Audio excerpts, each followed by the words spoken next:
Hello, how are you today? Yeah. I'm on Talk Sport. I mean, that's so cool. Thank you so much, guys. If there's a bustle in your hedgerow, don't be alarmed now. It's just the two mics flicking through tomorrow's papers. What are you doing in my shrubbery, you dirty little... Nocturnal stirrings from the night garden of sporting news with Mike Ninky Nonk Graham and Mike Pinky Ponk Parry on Talk Sport. If you're up with a baby, you'll get it. Look at the light! Hair doesn't have a gender, does it? Hair is hair. Mud, the blood and the beer. The mud, the blood and the beer. There's a good slogan for it. You cannot transport a lorry load of bread in the saddlebag of a bike.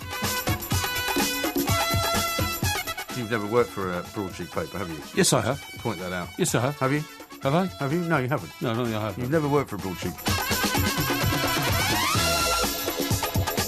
This is Talk Sport. We are the two mics. It's time to say a very warm welcome to Mr. Mike Porky Parry. Very good morning to you, Mr. Parry. Yeah, good morning, Mike. A very big welcome to you. I'm delighted the way you've opened the show tonight. Are you? Because what you're doing is reinforcing something I've been saying for weeks, Yes. for months, Yeah. maybe even for years, Really? if we go back to the World Cup in Brazil last year, that Roy Hodgson really is not up to the job of being England manager. Why is he still there? Yeah. But at least the new chief executive, Mr. Martin Glenn at the FA, who seems to be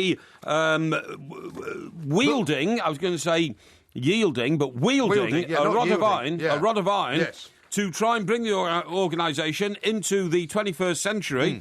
And he's getting realistic. Yeah. Because, of course, the big mistake that the FA made with Fabio Capello was that the first sign of, Fab might be off, was bung him another £1 million on top of his contract and extend it. They did exactly the same with Sven-Göran Eriksson, okay? Incredible amount of money. Exactly the same with Sven-Göran Eriksson. Horan. And we end up then saddled with a very expensive manager who turns out to be Duff, and we have to pay him huge amounts of money to get rid of him. Although Fabio So Capello... Mr. Glad is living in the real world. I like it. Well, up to a point, I think you're right to say that, yes, they should not be giving him an extra contract extension Absolutely right. into the qualification for the World Cup and also then into the World Cup itself in Russia in 2018. But why not just cut the ties now? Why not just say, forget about, looking beyond next July. Yes. Why don't we just say, look, we will not be extending your contract. We will not be renewing your contract, regardless of how well we do in the Euros, because, everybody knows it would be amazing if England did better than getting to the quarter-finals. They haven't said exactly what the criteria is going to be, but surely it would make sense to just say now, let's prepare a new manager, let's try and find a new manager, because what happens if they decide that Hodgson's done a terrible job at the Euros, they fire him in July, and then they start the search for a new manager. And the qualifiers for the next World Cup start within weeks. They do, literally within weeks in the autumn of next year. So I mean, they need. I totally agree with you. They need to find whoever it is that they're going to replace him with. I think now. Yeah, I totally agree with you. Now you see, if they had this is very unusual, isn't it? It's very unusual start to a show. Why? You totally agree with me? No. What I'm saying is this: if they had the psychological training that I've had, they'd realise that this is the right path to go down. And do you know why? Why? Because they look at Roy Hodgson and they say, there's a 67-year-old man and he's being thrown on the scrap heap effectively when we tell him your services are not required after the next European Championships in France. Right. What would the reaction of a 67-year-old man who reads the books of the great German philosophers, what would his reaction be? Well, I don't think he'd be that surprised. No. His reation would be this: I'm going to show you that I'm not on a scrap heap and that I won't be finished. But he's 67. And you've made a mistake in not keeping me on for the next championships. Well, how's he going to prove them wrong then? Well, by having a fantastic Euro competition. Oh, I see Do you see what I mean? Yeah, so like reverse psychology. Exactly, reverse psychology, Mike. You're getting it now. I know it takes time for you to catch up the speed of my brain. It does, yeah. But it's reverse psychology. You tell Roy that it's all over.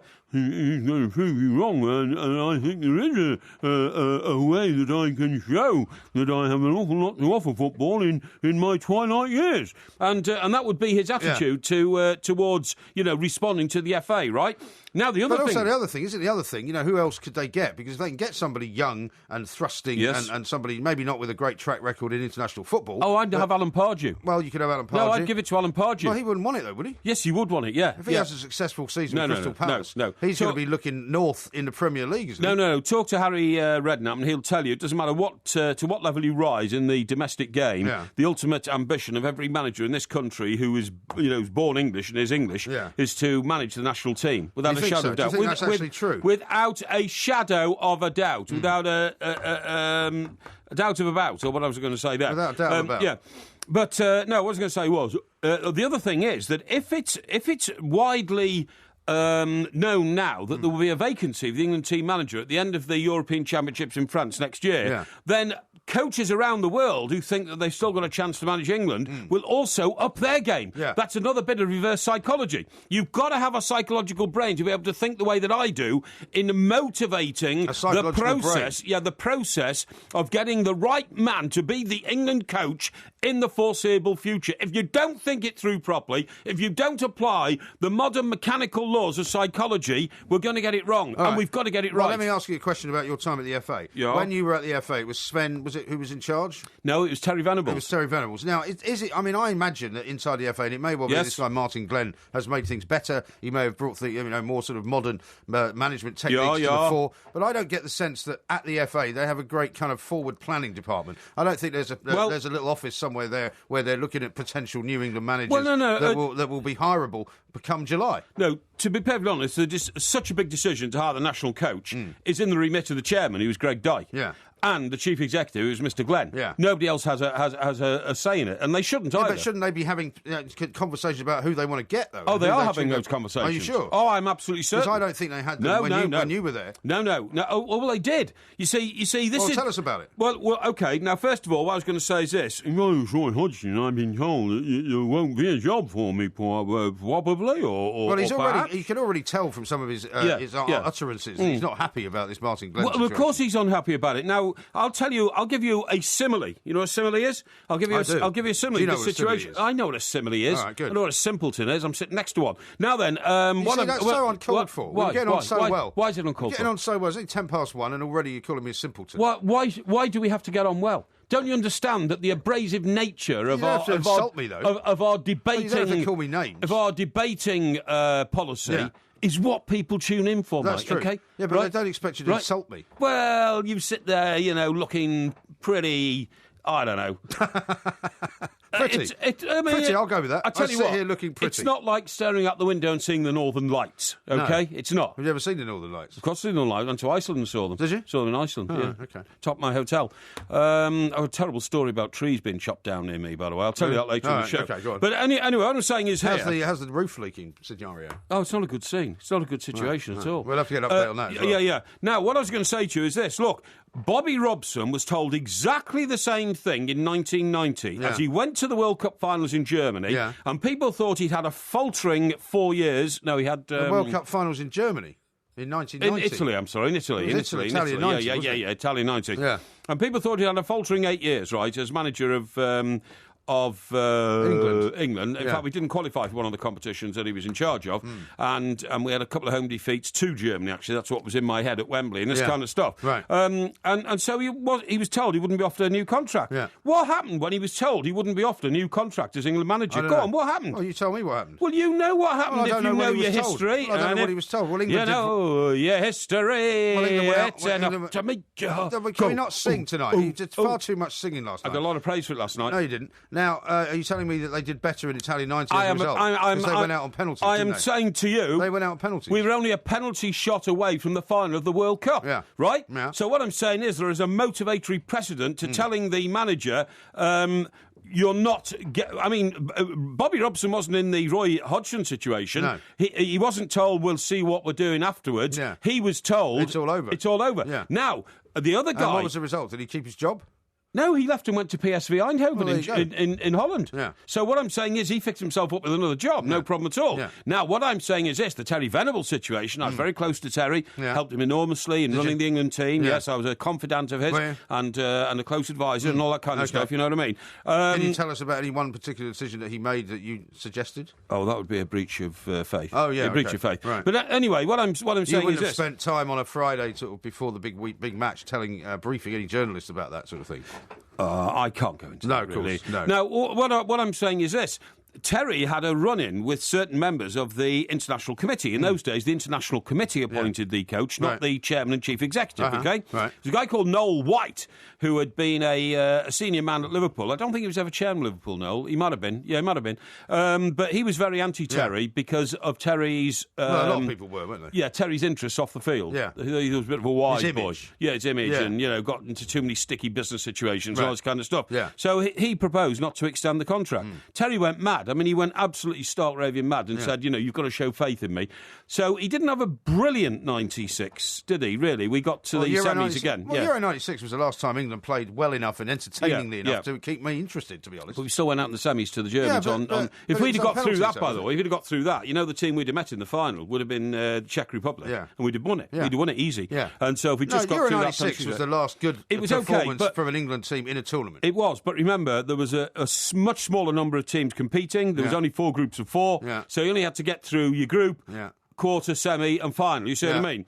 But when Terry was told that it won't be, he went bonkers. And I tell you what, it was actually quite humiliating because he then had to sit in what was called a handover press conference where Glenn Hoddle was on the same table as Terry. Yeah. And Terry had been told, Glenn Hoddle had been appointed new manager. And I remember one story saying, "Oh, Terry, will Glenn be welcome to your remaining get-togethers with the players and training camps?" And Terry just said, "No."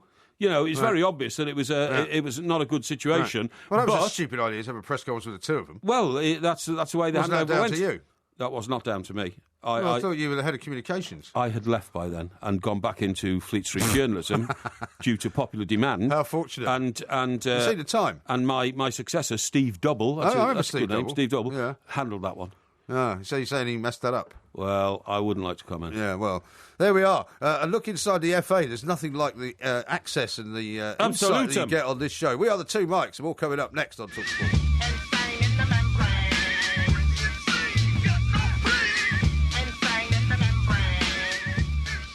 This is TalkSport. We are the two mics. There will be, of course, a podcast coming out a little bit later on. You've heard a very impassioned argument from Mr. Parry there about why, and I actually agree with him on this. You might as well cut the ties with Roy Hodgson now. You might as well just say, thanks, Roy. No matter how well you do in the Euros, you're 67 years old. You've had pretty a long time to have a crack at the job, and let's face it, no matter how well you do, there's no point in keeping you on. Now, Roy Hodgson, who puts himself forward as a man of dignity, you know what I mean, a well-read man. He reads all the German philosophers and what they have to say about I don't care what he reads. Yeah, well, I'm telling you, this is the way he puts himself forward. A well-travelled man, a well-journeyed man, a man who speaks different languages. Certainly worked in many countries. Like Switzerland and all that. If I was him, instead of going public on, I'm very unhappy with this situation about the contract, I would just tell them I am leaving after Euro 16. Yeah. I wouldn't go down this road of begging for more time to do the England job. No. I wouldn't go down this road of trying to make out that I'm something special.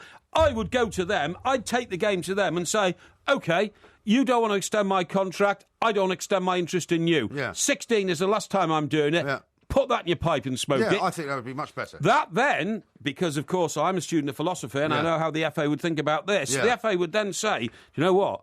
We've now got a manager in charge of the finals in France in Euro 16 who actually has nothing to lose and therefore may act in a reckless fashion in a way that is not good for the future of the England team. Yeah. That could be it. I'm not saying that Roy would do that deliberately. No. What I'm saying is... They could draw that conclusion. What I'm saying is he could say, well, I've got nothing to lose now, so instead of playing the team that everybody wants me to play, I'm going to play 11 youngsters in the opening game, all below the age of 22, and try and surprise the world. Well, you'd like to think that Roy Hodgson would have a little bit of personal pride as well, and he would want to do as well as he could do. But in the end, I think, No, but he might think he might think without the risk of being fired, if that backfires, he might do it. Well, very possibly. Yes. I mean, at the end of the day, Roy Hodgson is not a great risk taker, is he? I mean, he would have to kind of be in a terribly tight spot, I think, for him to take any kind of risk at all. But in the end, surely the job of the FA now is to groom the next manager. Yes. Whether it's Gareth Southgate, whether it's, as you say, no, it's not. Alan Pardew. Not under any circumstances. Well, I don't know whether that's such a bad idea. No, you can't groom a new manager. But they need to groom a new manager. No. Are you saying Roy Hodgson has a responsibility for that? No, I'm saying the FA does. They have to identify who they want. Yeah. They have to then go after them and find out whether they're going to be available. Yes. And they have to then, at the very least, have a plan in place so that when Roy Hodgson does walk away in July, then they have somebody to take over. I think what you've just said reveals a great deal of the stupidity of your knowledge of the inside politics of football. if you think that the FA... The inside politics of football is what is killing international football for this country, so they need to change it. If you think that the FA have got to take on somebody who then needs grooming for the job, then he's not the right man. He's not the right man, Mike. If he's not fully groomed and ready... Right. Well, when I say groomed for the job, what I mean is somebody who is ready to take over the day after Roy Hodgson steps down. I don't mean that they have to have him, in the office talking to him and asking him what he's going to do. What I mean is they have to have a name, they have to have a contract. Do you think they haven't approached anybody? Yeah, I don't think they have. I think that they're actually quite sassy now, the FA, and I think that there certainly won't be a situation where, if it all fails in France, that they'll then have to go hunting for a New England manager. Well, hang on a second. You told me yesterday, when you were high on the hog with, your love for Wayne Rooney, that we, as England, you said, are going to do brilliantly at the Euros because Wayne Rooney's going to lead England to glory. I think we will. I think we'll do okay. Well, what do you mean okay? I think we'll do okay. Well, what's the definition of okay? Semi-finals. Semi-finals? Yes. You think England will get to the semi-finals? I think England could get to the semi-finals. Yes, I do. Of course they could get to the semi-finals. In fact, they could win it, but I mean, any team could win it. I was in Portugal in 2004. Guess who won it then? 2004? Yeah. The Euros? Yeah.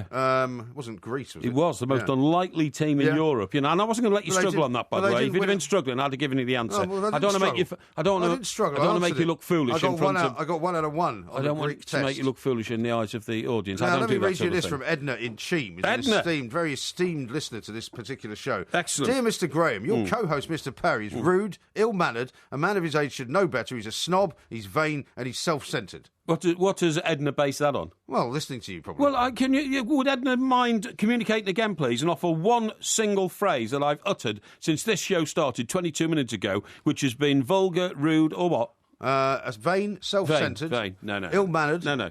Not me, honestly. Now, listen, I want to talk to you about... this from Woodenhead? He says, why is Porky doing an impression of the Elephant Man while discussing Roy Hodgson? What are you... Mark from Bristol says he thinks Porky's impression of Roy Hodgson sounds more like Winston Churchill.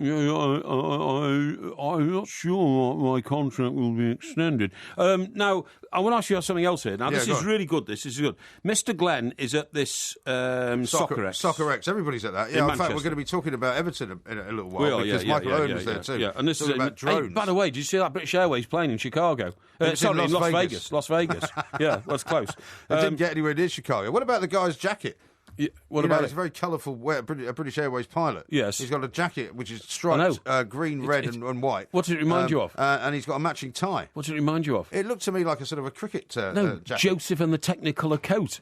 Technicolor Dreamcoat, the Andrew Lloyd Webber play. I haven't seen it. Look, it's a musical, isn't it? We digress. We'll come back to the Las Vegas thing in a minute, because I'm very, very proud of the crew on that plane. Yeah, it did a great job. All the passengers said it was a textbook evacuation. No, it wasn't, though. I'll tell you why it wasn't. Because they all got their overhead luggage. They were all carrying luggage. I know. Yeah, I mean, the first thing they tell you is don't leave your shoes behind. Yeah. Do not take your luggage. Do not stop. Do not pass. Do not pass go. Do not collect £200. Just get off the plane. By the way, if you saw all the footage, the chutes came out within seconds of the plane stopping and the smoke's on, and you're absolutely right. So if you just obey the rules and jump onto the chute, the danger is you might get your skull broken by the bloke behind you who chucks his case down the chute first and then jumps on it. Yeah, I mean, there was a couple of people with massive big bags. I know, yeah. I bet you that was the first class passengers. Yeah, well, probably the business class or something. I'll tell you what, though, what a dangerous situation, because the fire started in the engine on the left-hand side of the plane, and that's where all the exits are. Yeah. So they're actually jumping into a plume of smoke, and they couldn't have known how close the flames might have been. I mean, it was a dangerous situation. And also, the plane's about to take off, so it's absolutely loaded down with fuel. Absolutely full. Do you know what? One time, I remember speaking to a Swedish pilot in Sweden, in Copenhagen Airport. Oh, really? In Denmark? In Copenhagen. So he was a Swedish pilot in Denmark. Yeah, that's right, yeah. How unusual. Wonderful. You're not going to sing every 5 minutes, are you? Well, I like to illuminate my speech. Yeah. I got a lot of compliments for it. No, what I was going to say was, I said to the Swedish pilot, I made out that I knew Where a bit did you more. meet him? In the bar. Oh, good. That's great. Yeah, so exactly. the guys in the bar getting bladdered. Well, no, he wasn't flying, actually. He was getting on a plane as the third man. They go in the flying seat in the cockpit. You see what I mean? He still shouldn't be drinking, surely. Well, he was having a drink. I don't know. But he wasn't flying. He was being taken to another airport to pick up an aeroplane there tomorrow morning. But what if the two guys who were with him in the cockpit were suddenly taken ill? A heart attack? Well, I don't know. I don't know the rules on that one. But anyway, the point of my story is I said, I suppose the most worrying aspect of your job, Captain Larson, is... Captain Larson? I call him Cap. What do you call him? Skipper? Skipper. That's right, yeah. is, flying into airports around the world, coming down, hitting the tarmac. He says, no, that's Shishi. That's Shishi. I thought he was Swedish. You're Swedish, yeah. It's easy, he said, and my sort of slightly drunken haze. I said, what do you mean easy? I said, it's much more difficult to land an aeroplane than to take an aeroplane off. He says, no, you don't understand. The aeroplane is twice as heavy weight-wise going up as coming down. Right. He said about all the fuel and it can blow up and all that kind of stuff. Apparently it's easy to land an aircraft. Well, it depends because it was windy, of course. Well, no, you don't do anything. You put in the automatic pilot and it just lands. Anyway, look, the point of the story is this. What were we talking about? I've lost what train of thought you were on. Yeah. England, right? England. And this is all about internationalism, right? Mr. Glenn said today, are you going to change the name of the Football Association to the English Football Association? Yeah. The Football Association is called the Football Association. Because it was the first one. Because of the first one. Yeah. Now, this reminded me of something a bit closer to your heart. Yeah. The Open. Oh, yes. The Open is called the Open because it was the first one. Not called the British Open. Exactly. No. And in fact, do you remember once when Tiger Woods won it in Scotland somewhere? He said, I am so delighted and proud to have won the British Open. Yeah. Oh, excuse me, I mean the Open. That's right, yeah. But I tell you something. The calling ourselves the Football Association irritates around the world. Yeah. When I worked there, during my very successful stint at the Football Association, there was a lady called Pat Smith, and she was the Deputy Chief Executive to Graham Kelly. Right. Hey, Mike, I want an immediate investigation. Where is he now? Where is he now? He'd gone back to live in Lytham St Anne's, where he came from. okay. Because he's a big Blackpool Where fan. they sometimes have the British Open. Where they sometimes have the British Open. But anyway, the point of my story is... We haven't got much time now. She insisted that always, we are the Football Association. Yeah. Now, Adrian Bevington, who was most recently the head of the sort of chief executive role at the FA, always said to me, Mike, so when I go abroad and go to the meetings, I always introduce myself as Adrian Bevington of the English Football Association. Yeah. And I actually, although I'm proud that ours was the first and all that, I think there's an elitist thing about just calling it's time to change it?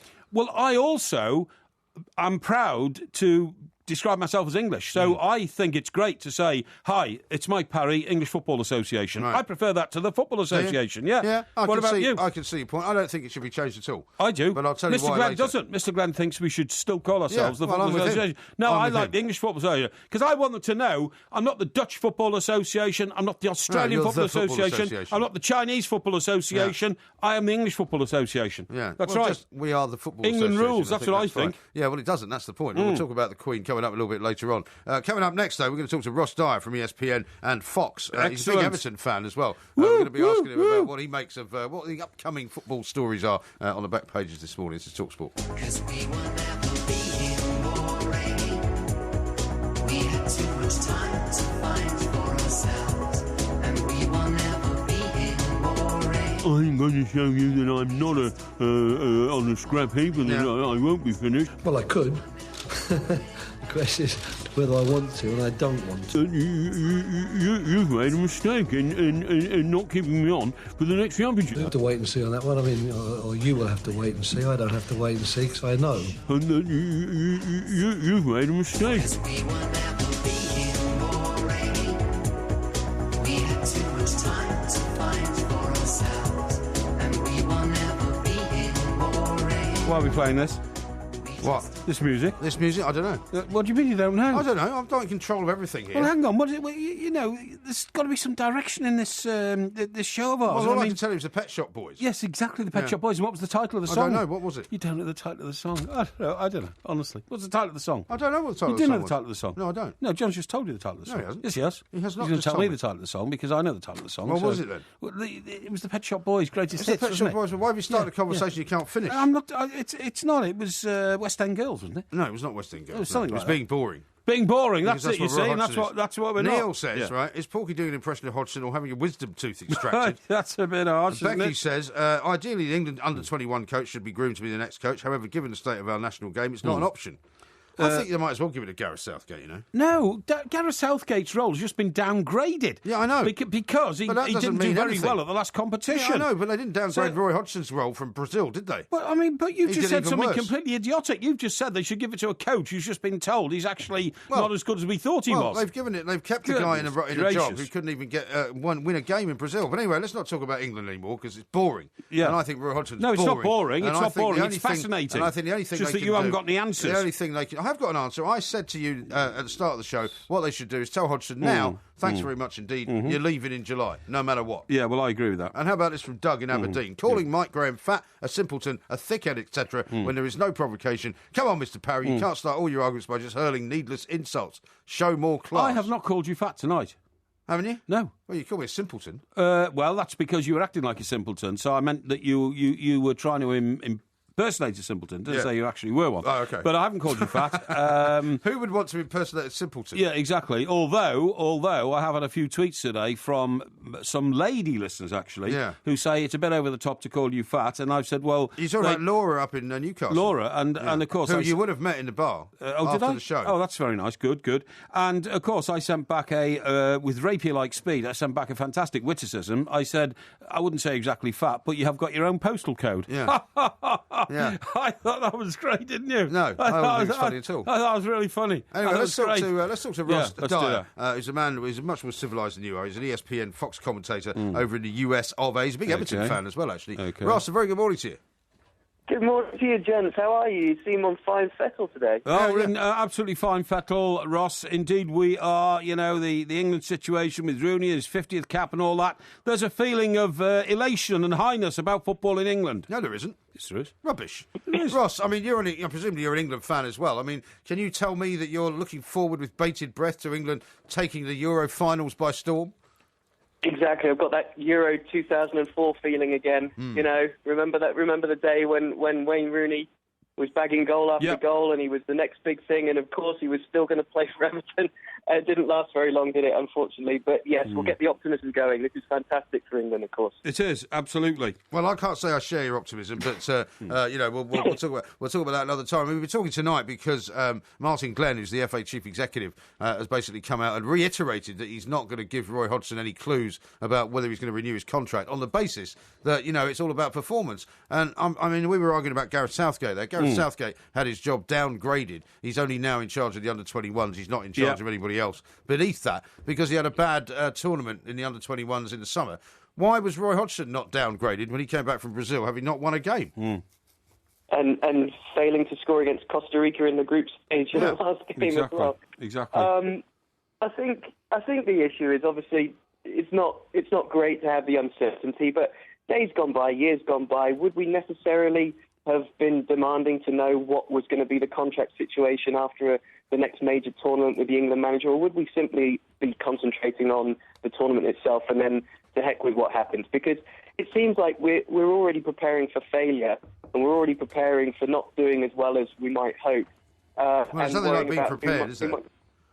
There's nothing like being prepared. But to me, I would just not even worry about it. You know, the only person who's got to worry about it, of course, is Roy Hodgson. But I think he's got enough on his plate. And really, given the sort of the uptick in form in terms of getting through the group, unscathed, complete 100% record as it stands, and qualifying nice and comfortably, just, now let's talk about the players. Now let's talk about what he's actually going to do to improve what happened in Brazil, because Brazil wasn't good enough at all.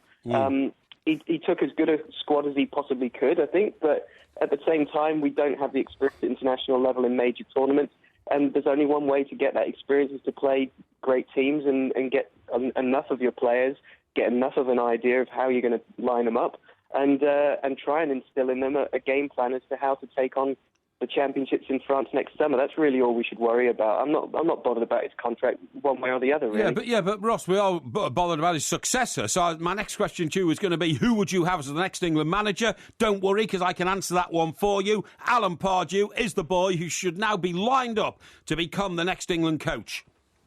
I quite like that one. Thank you. Thank you. Yeah, there you go. I wouldn't argue against it, but at the same time, I wouldn't want to sort of stick it out there that we're already trying to get rid of Roy. I mean, well, I think it's obvious. Why not? I think it's obvious. Yeah, I think it's obvious that we should be getting rid of Roy, to be honest. So I've got no qualms about that whatsoever. In fact, the more it irritates Mr. Hodgson, the more it'll motivate him to try and show us that we're wrong at next summer's competition. And that's what life's all about, competition.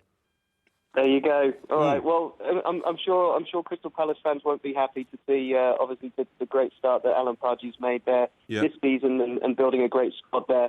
already to have the speculation about him leaving as well. But I suppose that's the nature of it all. So, let's start lining up the candidates now. I mean, with the Premier League thankfully restarting this weekend, the international break is always a little bit of a depressing time, I think. It's a downer. Unless you're a Wales fan, a Northern Ireland fan, I suppose. Scotland fans haven't had a very good time. No. But let's talk a bit about Crystal Palace and the strange sort of setup that the Premier League now is looking like. I mean, you look at the top 5 teams, and it's not anything that anyone would have predicted, is it, Ross?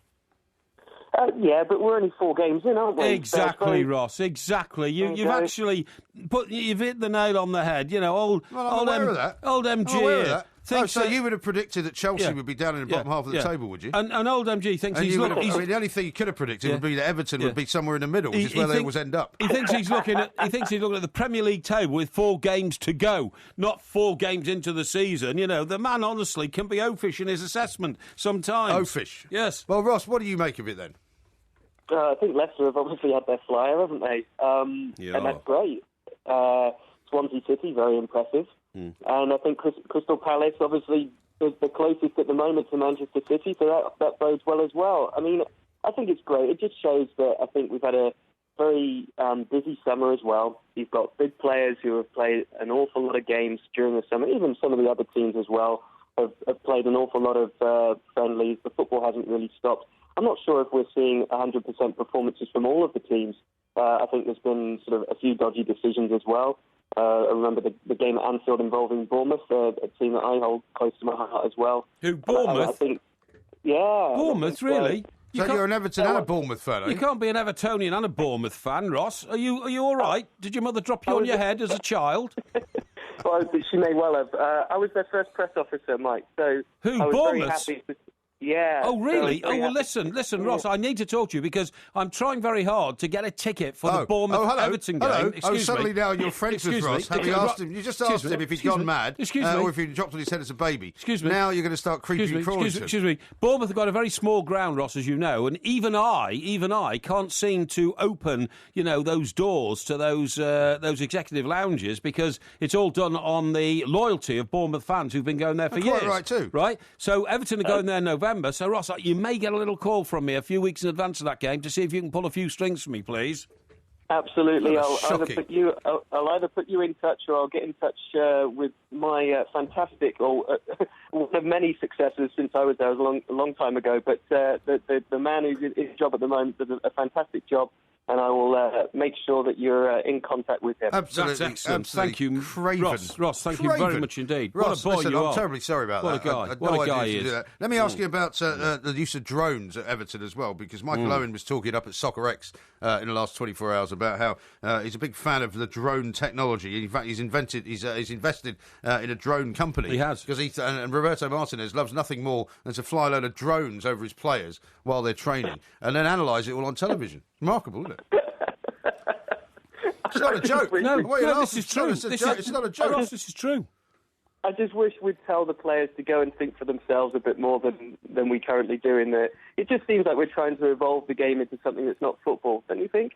Well, no, I don't, to be honest. I mean, I think it's quite a good idea. The only problem that worries me, Ross, is that if people who are of malcontent see... Of malcontent? Yes. It's not a noun. See drones being used to organise football training sessions, they'll think... If they're that versatile, we could use one of those to fly into somewhere we don't like and cause havoc and mayhem. There's got to be more legislation in the laws that govern flying objects. We're not talking about the legislation of flying drones. We're talking about their use in football. In this country, to regulate where we use drones. I'm not sure they should be used over football training pitches. Hey? Have you had any sleep today? Yeah. Yeah. I'm not sure that drones are a good idea in any case. Yeah, well, I think I might agree with you there. Yeah. A pair of Luddites, certainly not in football. I'll tell you something, Ross, because you live in a country where, technology is advanced. One of these days... Well, where do you think you live? Excuse me. One of these days, a drone... when you call for... What are you laughing at? You idiot. What do you mean he lives in a country where technology is advanced? Yeah, well, that's right. We are. well, hang on. But, Ross... You live in a cave. One of these days, Ross, when you call for a yellow checker cab to come and pick you up and take you somewhere, do you know what will arrive? A drone. And that drone will pick you up James Bond style and transport you. Where do you live? I live in Connecticut. Well, there you go. They don't have yellow checkered cabs there. Well, I'll tell you what, the Connecticut down to New York, 1 hour by drone.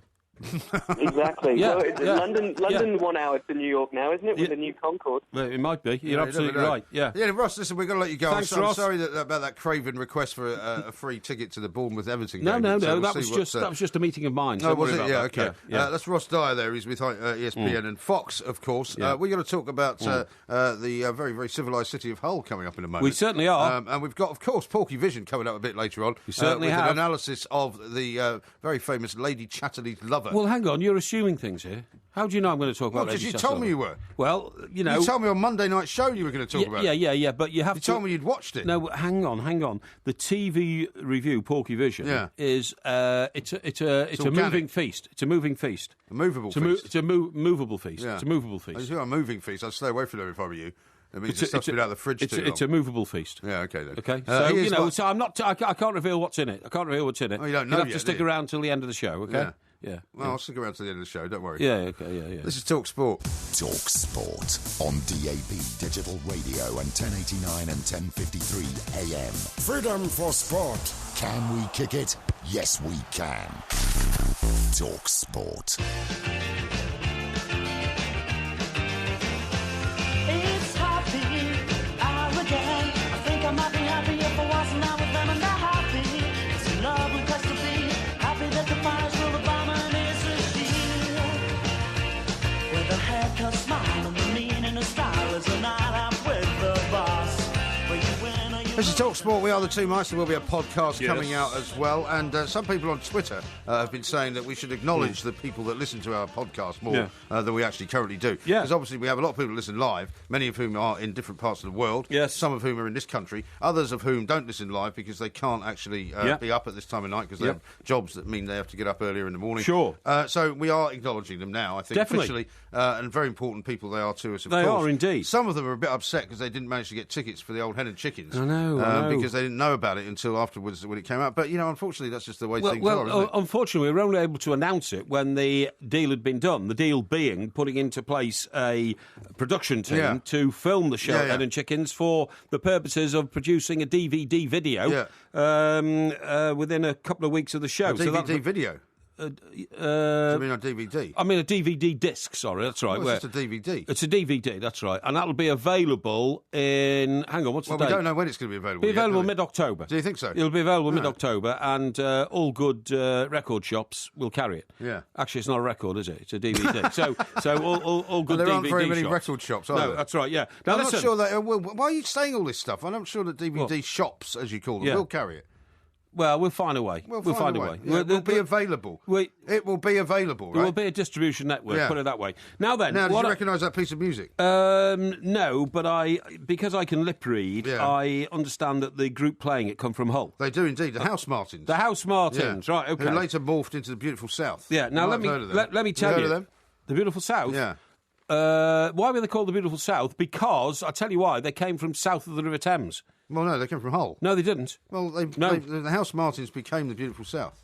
Did they? Yeah. Okay, well, the lead singer of the Beautiful South once told me that they're called the Beautiful South because... What do you mean he once told you? Because they feel that there is a massive bias in London between those who live north of the river and south of the river. Uh-huh. And I mean, there is as well. For those of you lucky enough not to live in London, can I say to you that the 95% of the whole of the tube network in London exists north of the River Thames. Yeah. And 5% exists in Well, south South of the London River was Thames. known as Bandit Country when I grew up in North London. Is that right? Still is. Was it? Yeah, but it still is a lot. Yeah, and I never really went there, partly because there was no tube. No, exactly, that's right, yeah. But anyway... It was a great shock to me when I had to go and sort of doorstep people as a reporter. I bet it did. In parts of South London I'd never been to. No, exactly, I know. It was a bit like that, wasn't it? It's a bit like when those people used to wander around England in the medieval times and they never went into the forest, because if you weren't in the forest, you never came out. That was known as Bandit Country. Why? Robin Hood and all that. Robin Hood wasn't a great guy, you know. He didn't rob from the rich and give to the poor. He robbed from the rich and then spent it all on bladderation and that sort of stuff, yeah. Well, surely he redistributed it to the community. Nah, rubbish. Are you sure? Rubbish. Right, now then... Anyway, we're talking about Hull, aren't we? Yeah, let me tell you about Hull. Now, Hull is interesting because if you remember when we first started the show about a year ago, I got a lot of stick from people because I pointed out that the Humber Bridge... Didn't go anywhere. Right. But it originates in Hull, but it doesn't go anywhere. Well, it goes to Grimsby. Yeah, well, exactly, but nobody wants to go to Grimsby. Well, it's the biggest freight port in Europe. Well, you say that, but it's actually... It's on a different I don't just part... say that, it is. It's on a different part of the estuary. Anyway, the point of my story What is the point of your story? I got a bit of stick for saying, why are you traducing Hull? Yeah. Well, let me tell you this. Hull has now been chosen as the UK City of Culture for 2017. Right. Did you know that? I didn't know that, no. Unbelievable. What does that mean? It means that things like this, fewer than 500 days to go, and the excitement mounts. 14 streets and 4 public squares are being revamped. 1,000 trees have been planted, boosted by £18 million of public subsidy. What? 18 million quid? 18 Well, I'm million. sure that the good residents of Hull could think of a better way to spend 18 million quid. Absolutely. A year-long How programme. about like putting a destination on the other end of the Humber Bridge? Exactly, or building something at the other end of it. £18 million. A year-long programme of 1,500 events, including 25 separate festivals, 15 commissions and 12 artists' residencies is to be unveiled, and there's talk of building a 3,400-seat music and conference venue in the heart of the city of Hull. It's all to transform the city before it becomes... the UK City of Culture 2017. That's extraordinary. Now, this comes in a review in the arts column in the Times, and this is the Times speaking, not me. Why were you reading the arts column of the Times? Because I do. I read lots of things. But this is what I'm saying. It says, the arts column of the Times says, this is supposed to transform the city that for so long has been known as England's #1 crap town. I mean, that's a bit harsh, isn't it? That's not very nice and, at all, and it's not nice language, but that's a quote from the Times, so that's not me. Well, okay? I have to say, I mean, we have been, on occasion, invited to go and do a show in Hull. That's right, and we may indeed go and do one at some point in the future. Yes. Possibly before it becomes a city of culture. But Liverpool's been a city of culture, as far as I'm aware. I think Glasgow was a city of culture. Oh, yeah, but they're great cities. Yeah, Glasgow and Liverpool are great cities. With great cultural histories. Yeah. Well, maybe Hull does as well, I don't know. Maybe they just run out of places to give the city of culture to. Almost everybody you speak to about Hull says Hull is nothing. Hull's a Nothingville type place. Well, John Prescott lives there. Well, I don't think he lives there, does he? Yeah, he does. Two Jags. Two Jags lives there. Well, he's Lord Prescott of Hull. Yeah, but I don't think he actually lives there. He lives there in a house. I've seen it. It's a mansion, and it's got turrets around the top. It's like a castle. Believe me, he lives there because he was MP there for so many years. Well, I know he was. Even though he's from Birkenhead. Yeah. And his wife Pauline is a Chester girl. Yeah. Who he discovered in a hairdresser's in Chester. Well, isn't that funny? Because her hairdresser has become quite a big part of her story, hasn't it? That's right. Yeah. Remember that time she had to take another 200-yard third jag for 200 yards. She didn't want to mess up her hair. And which town was that in? And that was in Blackpool, wasn't it? Bournemouth. Was it Bournemouth? Bournemouth. It was at the Bic Centre, BIC. I thought it was at Blackpool. Yeah. Oh, okay. Now I'm putting all the pieces of the jigsaw. I'm putting all the pieces of the jigsaw together, right? Go on. Right. So that's people, shocked and surprised that Hull can be the city of culture. Have you ever been to Hull? I have been to Hull. When? I went to Hull when I worked on the Daily Express as a reporter, and one morning, in the middle of the night, I got this call from the news editor of the Daily Express, a man called Stan Blenkinsop, who was bonkers, by the way. Was that from Manchester? It was from Manchester. Yeah. I was living in Sale in Manchester, and he rang me up, and he was a Geordie, Michael, it's Stan Lee here. I have a job for you, and it's a very important mission. You must get out there now, right? Now, Stan was so bonkers that... He took one driving lesson in his life, and he managed to come over a humpback bridge and drive it into the back of a police car, writing the police car off because he was so short-sighted, but he'd never had his eyes tested. He was also such a nutter that when he interviewed people, he wanted to test their initiative. So he'd say to somebody, because people... Well, like he's really for a job, you mean? People always wanted to work on the Daily Express, the Daily Mail, Daily Mirror in those days. Yeah. Manchester was a huge centre of national newspapers. That's where I started, right? Yeah. So he would say, and like hundreds of people would apply for every job that came up. They're advertised in a thing called the UK Press Gazette. Yeah. And he would get them down to the last 10 and they'd give them initiative tests. So he'd say, we'll have an interview, but we'll meet at the number 53 bus stop on the Oldham Road, in this part of Manchester. Oh, so this was like to see how clever you were. Yeah, be there at 10 o'clock. Right. So, if you rang back and said, I'm sorry, I don't understand, then you'd already lost the job, So the initiative was to go and stand at this bus stop, and then a bus would pull up, and then Stan would work out whether you got on the bus or you didn't get on the bus. Meanwhile, he was cycling past every 5 minutes on a bike. Yeah. literally, you know. Well, didn't he have, how did he have time to do all this if he had a proper job? Well, I've no idea, but I mean, he was completely bonkers, you know. And he would... he would wait for you to sort of leap into the road and say, "Are you Stan Blenkinsop?" and use that of the Daily Express, which is what he had to do. Yeah. Anybody who had half a brain would have found a picture of Stan Blenkinsop before they went for the interview and noticed this nutter driving past on the bike. Yeah. But anyway, I succeeded because I outdrank him in the copper kettle. You spotted him on the bike as well? No, I didn't have the bus stop initiative. The initiative for me was literally to see how much I could drink in the pub next door to the office in Great Ancoat Street. The Black Lubianca was the name of the office. It was built of black glass. And I outdrank Stan, and he had to be carried out, seriously. And I got the job. And sometimes, do you remember my colleagues, Mr. Tavener and Mr. Kent? Yes, I do. You know, we all ended up on the Daily Express after working in the provinces and all that kind of stuff. And sometimes on a Thursday night, you know, because we were young men, unattached and all that kind of stuff, we used to go to sort of clubs which could be described as sort of houses of ill repute. Oh, yes. You know what I mean? You've spoken about this before, and you said that you made your excuses and left, mostly. But loitering in the corner there one night was this old drunk spread across a table with a very buxom woman, draped around him. And it was Stan, the news editor, behaving immorally because he was married and had teenage daughters and that kind of stuff. Did he know that you saw him? Well, we blackmailed him on that one for the rest of the time we were at the Daily Express. That's another crime you just admitted to. If we didn't get the best jobs and all that, then we told him that, you know, there could well be an... Do you remember the original question I asked you? What was that? Have you ever been to Hull? Right, yeah. So anyway, Stan rings up... So Stan rings up in the middle of the night, right, and I have to go... We've got about a minute now. Yeah, I have to go to Hull because a fishing boat has been seized because the MI6 thought it was a Russian spy boat. Oh, right. So they seized this fishing boat, brought it into Hull. Yeah. They've got all these guys off the boat, they're interrogating And where them. were they from? Well, this is we don't know. Eastern Europe, you see. They claimed they were from somewhere like Latvia or somewhere like that. Which is landlocked. Is it? No, it's not. It's on the Baltic. It's on the Baltic, Latvia. But I had to find out if they were Russian spies and crack the story and all that kind of stuff, you know. So that's what I was doing in Hull. And, of course, what you do is you enlist the help of the local freelancer. Yeah. And there was a guy over there who worked in Hull who was such a drunk, right? And his name was Gilbert Johnson. Was anybody sober in those days? Seriously. He was such a drunk that we met in the only decent hotel in Hull, which was like the railway hotel next to the railway station, you know? And, you know, he was telling me all the load of nonsense about, you know, all the secret people he knew in Hull and all, you know, all these sort of stuff. The secret Hull people. Yeah, the secret Hull As people, they became known. Yeah.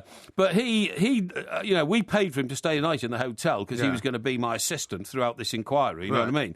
And he called hotel reception to tell them, this is no joke, he got so paralysed in drink in the bar that night. The next thing, I was somebody banging on the door. Who is it? It was a member of the hotel staff. He said, "Your friend Gilbert Johnson." You know, he said, I said, anyway, what happened was Gilbert had called me down to reception to ask them to call a doctor because he was paralysed. And when they said, "Well, what made you think you're paralysed, Mr. Johnson?" He said, "I'm in the shower and I can't feel the water on my skin." But he was wearing his Mac. But he was so drunk, he didn't know he had his Mac on in the shower. So he thought he was actually suffering some sort of, you know, skin problem. Right. Unbelievable. So that's the only time I went to Hull. I never went to Hull again after that. Well, I've got a story about Hull as well, but I've got time for it now. I didn't crack it whether the fishing boat was a spying boat or not. No. Not surprising, really. No. This is Talk Sport. We are the Two Mites. There will be a podcast coming out a little bit later on, of course. Have you got a few tweets you want to read out? Yeah, I've got a few tweets here, mate. Yeah, it's all happening. People are very much appreciating the information which we are dishing out at this time of night, OK? Yeah, right. Old Ross says, marvellous fun with the Two Mics. Extra time, Pardew for England. Keep it going, guys. And a chap called Westrin, strange name, but I mean, you know, it's not his fault. He's sort of inviting us to Hong Kong to do a live show there. He says, with the huge expat I've never been to Hong population. Kong. Neither have I, actually. It's one of the few places You go where there I and haven't get a few been. suits made. Yeah, expat population, why don't you come here, guys? And also, Mac is twisting my words and saying, did I just hear Porky confess to blackmail? Yeah, you did, yeah. No, it wasn't blackmail. You just said it was blackmail. You said you blackmailed him to get all the best stories. I didn't mean that. That was blackmail Not in for inverted money. commas. Oh, I see, Yeah, right. you see what I With mean? with a small b. Yeah, we sort of said to him, oh, that's a nice job there. Where's that one, Stan? Norway. Oh, yeah, I think we'd like to go and do that one, yeah. Oh, okay. How is Mrs. I've forgotten his name now, Blenkinsop? How is she? All right. Yeah, that's right, all the time. So it was more like sort of moral blackmail. Yeah, than moral it was, blackmail, or immoral yeah. blackmail. Yeah, Here's yeah, a good one from Westrin as well, who says, the question of have you been to Hull ends up in a story about someone else in a brothel in Manchester. Vintage Porky. It wasn't actually a brothel. The brothel is where you go to have sex with women. Right. This was like a knocking shop. It was a sort of strip club. Oh. Yeah. Well, so what's the difference? Well, it's a subtle difference. Yeah. On the face of it, it's a knocking strip. shop. Yeah. On the face of it, it was a strip club. Yeah. But of course, you could make arrangements with the strippers if you wanted afterwards. Indeed. I never did, of course. No, of course not. And but let's hope Mrs. Stan did. Let's hope Mrs. Blenkinsop's not listening. Well, Stan's dead anyway. Well, what about his wife? She might not be. That's true, That's but the thing. I doubt if she was. That's why we always try to leave the names out. that's You true. see. That's Harry true. says, ask Mike Parry if he knows what time it is. Hashtag have you ever been to Hull? Results in a 20-minute story. Well, I like to give full answers to these sort of Would you like to hear questions. my whole story? Yes, please, I would, yeah. Well, we had, when I was at the Express, and this was in London, there was a tragic story, actually, of a horrible incident in South London where a man was killed by a horrible little sort of, hooligan-type person with a screwdriver. Stabbed or something? He was stabbed, Oh, dear. And we sort of decided to befriend the family, and we tried to get a private because in the end, because the kid who was responsible, I think was either underage or they couldn't prosecute him for murder for one reason or another, and he basically got off with quite a small sentence, which was horrifying for the family because he had a young wife and a small baby, I think it was. And so we launched a sort of campaign to try and raise enough money for a private prosecution so that could be done. And so... which newspaper was this? The Express. Right, okay. So I became quite friendly with this woman, and we got a phone call from a restaurateur in Hull who said, look, I'd like to do a sort of a fundraising night. Would there be any possibility that you could bring Mrs. Whatever her name is up to Hull, and we could sell tickets for the What was dinner. his connection with South London? And He didn't have one. He just felt so just sort of sorry for what had philanthropic. happened. He wanted to try and raise some money. So Okay. so we drove up to Hull for the night, basically, and we had a very nice evening at this restaurant where loads of people came and lots of money was raised. I mean, we raised in the end, I think we raised about 60,000 quid for it. That's brilliant. To do a private prosecution. Yeah. So it was quite a philanthropic exercise. But the one thing that I remember about Hull was that I drove over the Humber Bridge. Yes.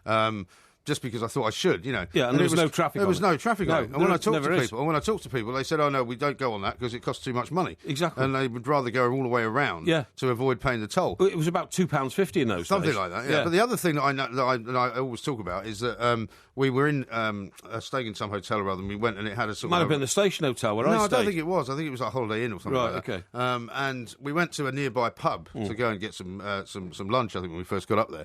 And it's the first and only time I've ever seen somebody serving up pizza with chips on it. Really? And apparently that was a local delicacy in Hull. My God. Yeah, that And I is remember looking revolting. at it and thinking, that looks absolutely horrendous. Even you wouldn't have... well, not even me. got I mean, stuck into that. No, it was coming to the table next to us, and I went, that pizza has actually got chips on it. Yeah, And it was unbelievable. just horrendous. So I mean, I was only there for a few hours. I can't give a great sort of insight into the downtown Hull scenario. Well, I would like to have a few facts about Hull. Yeah, one last thing about Hull, OK? And I did this because I researched Hull to find out why it was UK City of Culture. Yeah. What about this? The BBC are being accused of being biased against Hull because they've made a documentary about the cities in this country which were most badly hurt by the Nazi bombing during the Second World War. Right. So as you Like can Coventry, imagine... presumably. Well, Coventry, Liverpool, Portsmouth, London, of course, all these cities are bombed. Hull was almost wiped out because of its proximity to the coast and ships and all that kind of stuff. Right. But they haven't done Hull. And when asked why they haven't done Hull, they couldn't really explain. But an insider said Hull's not been included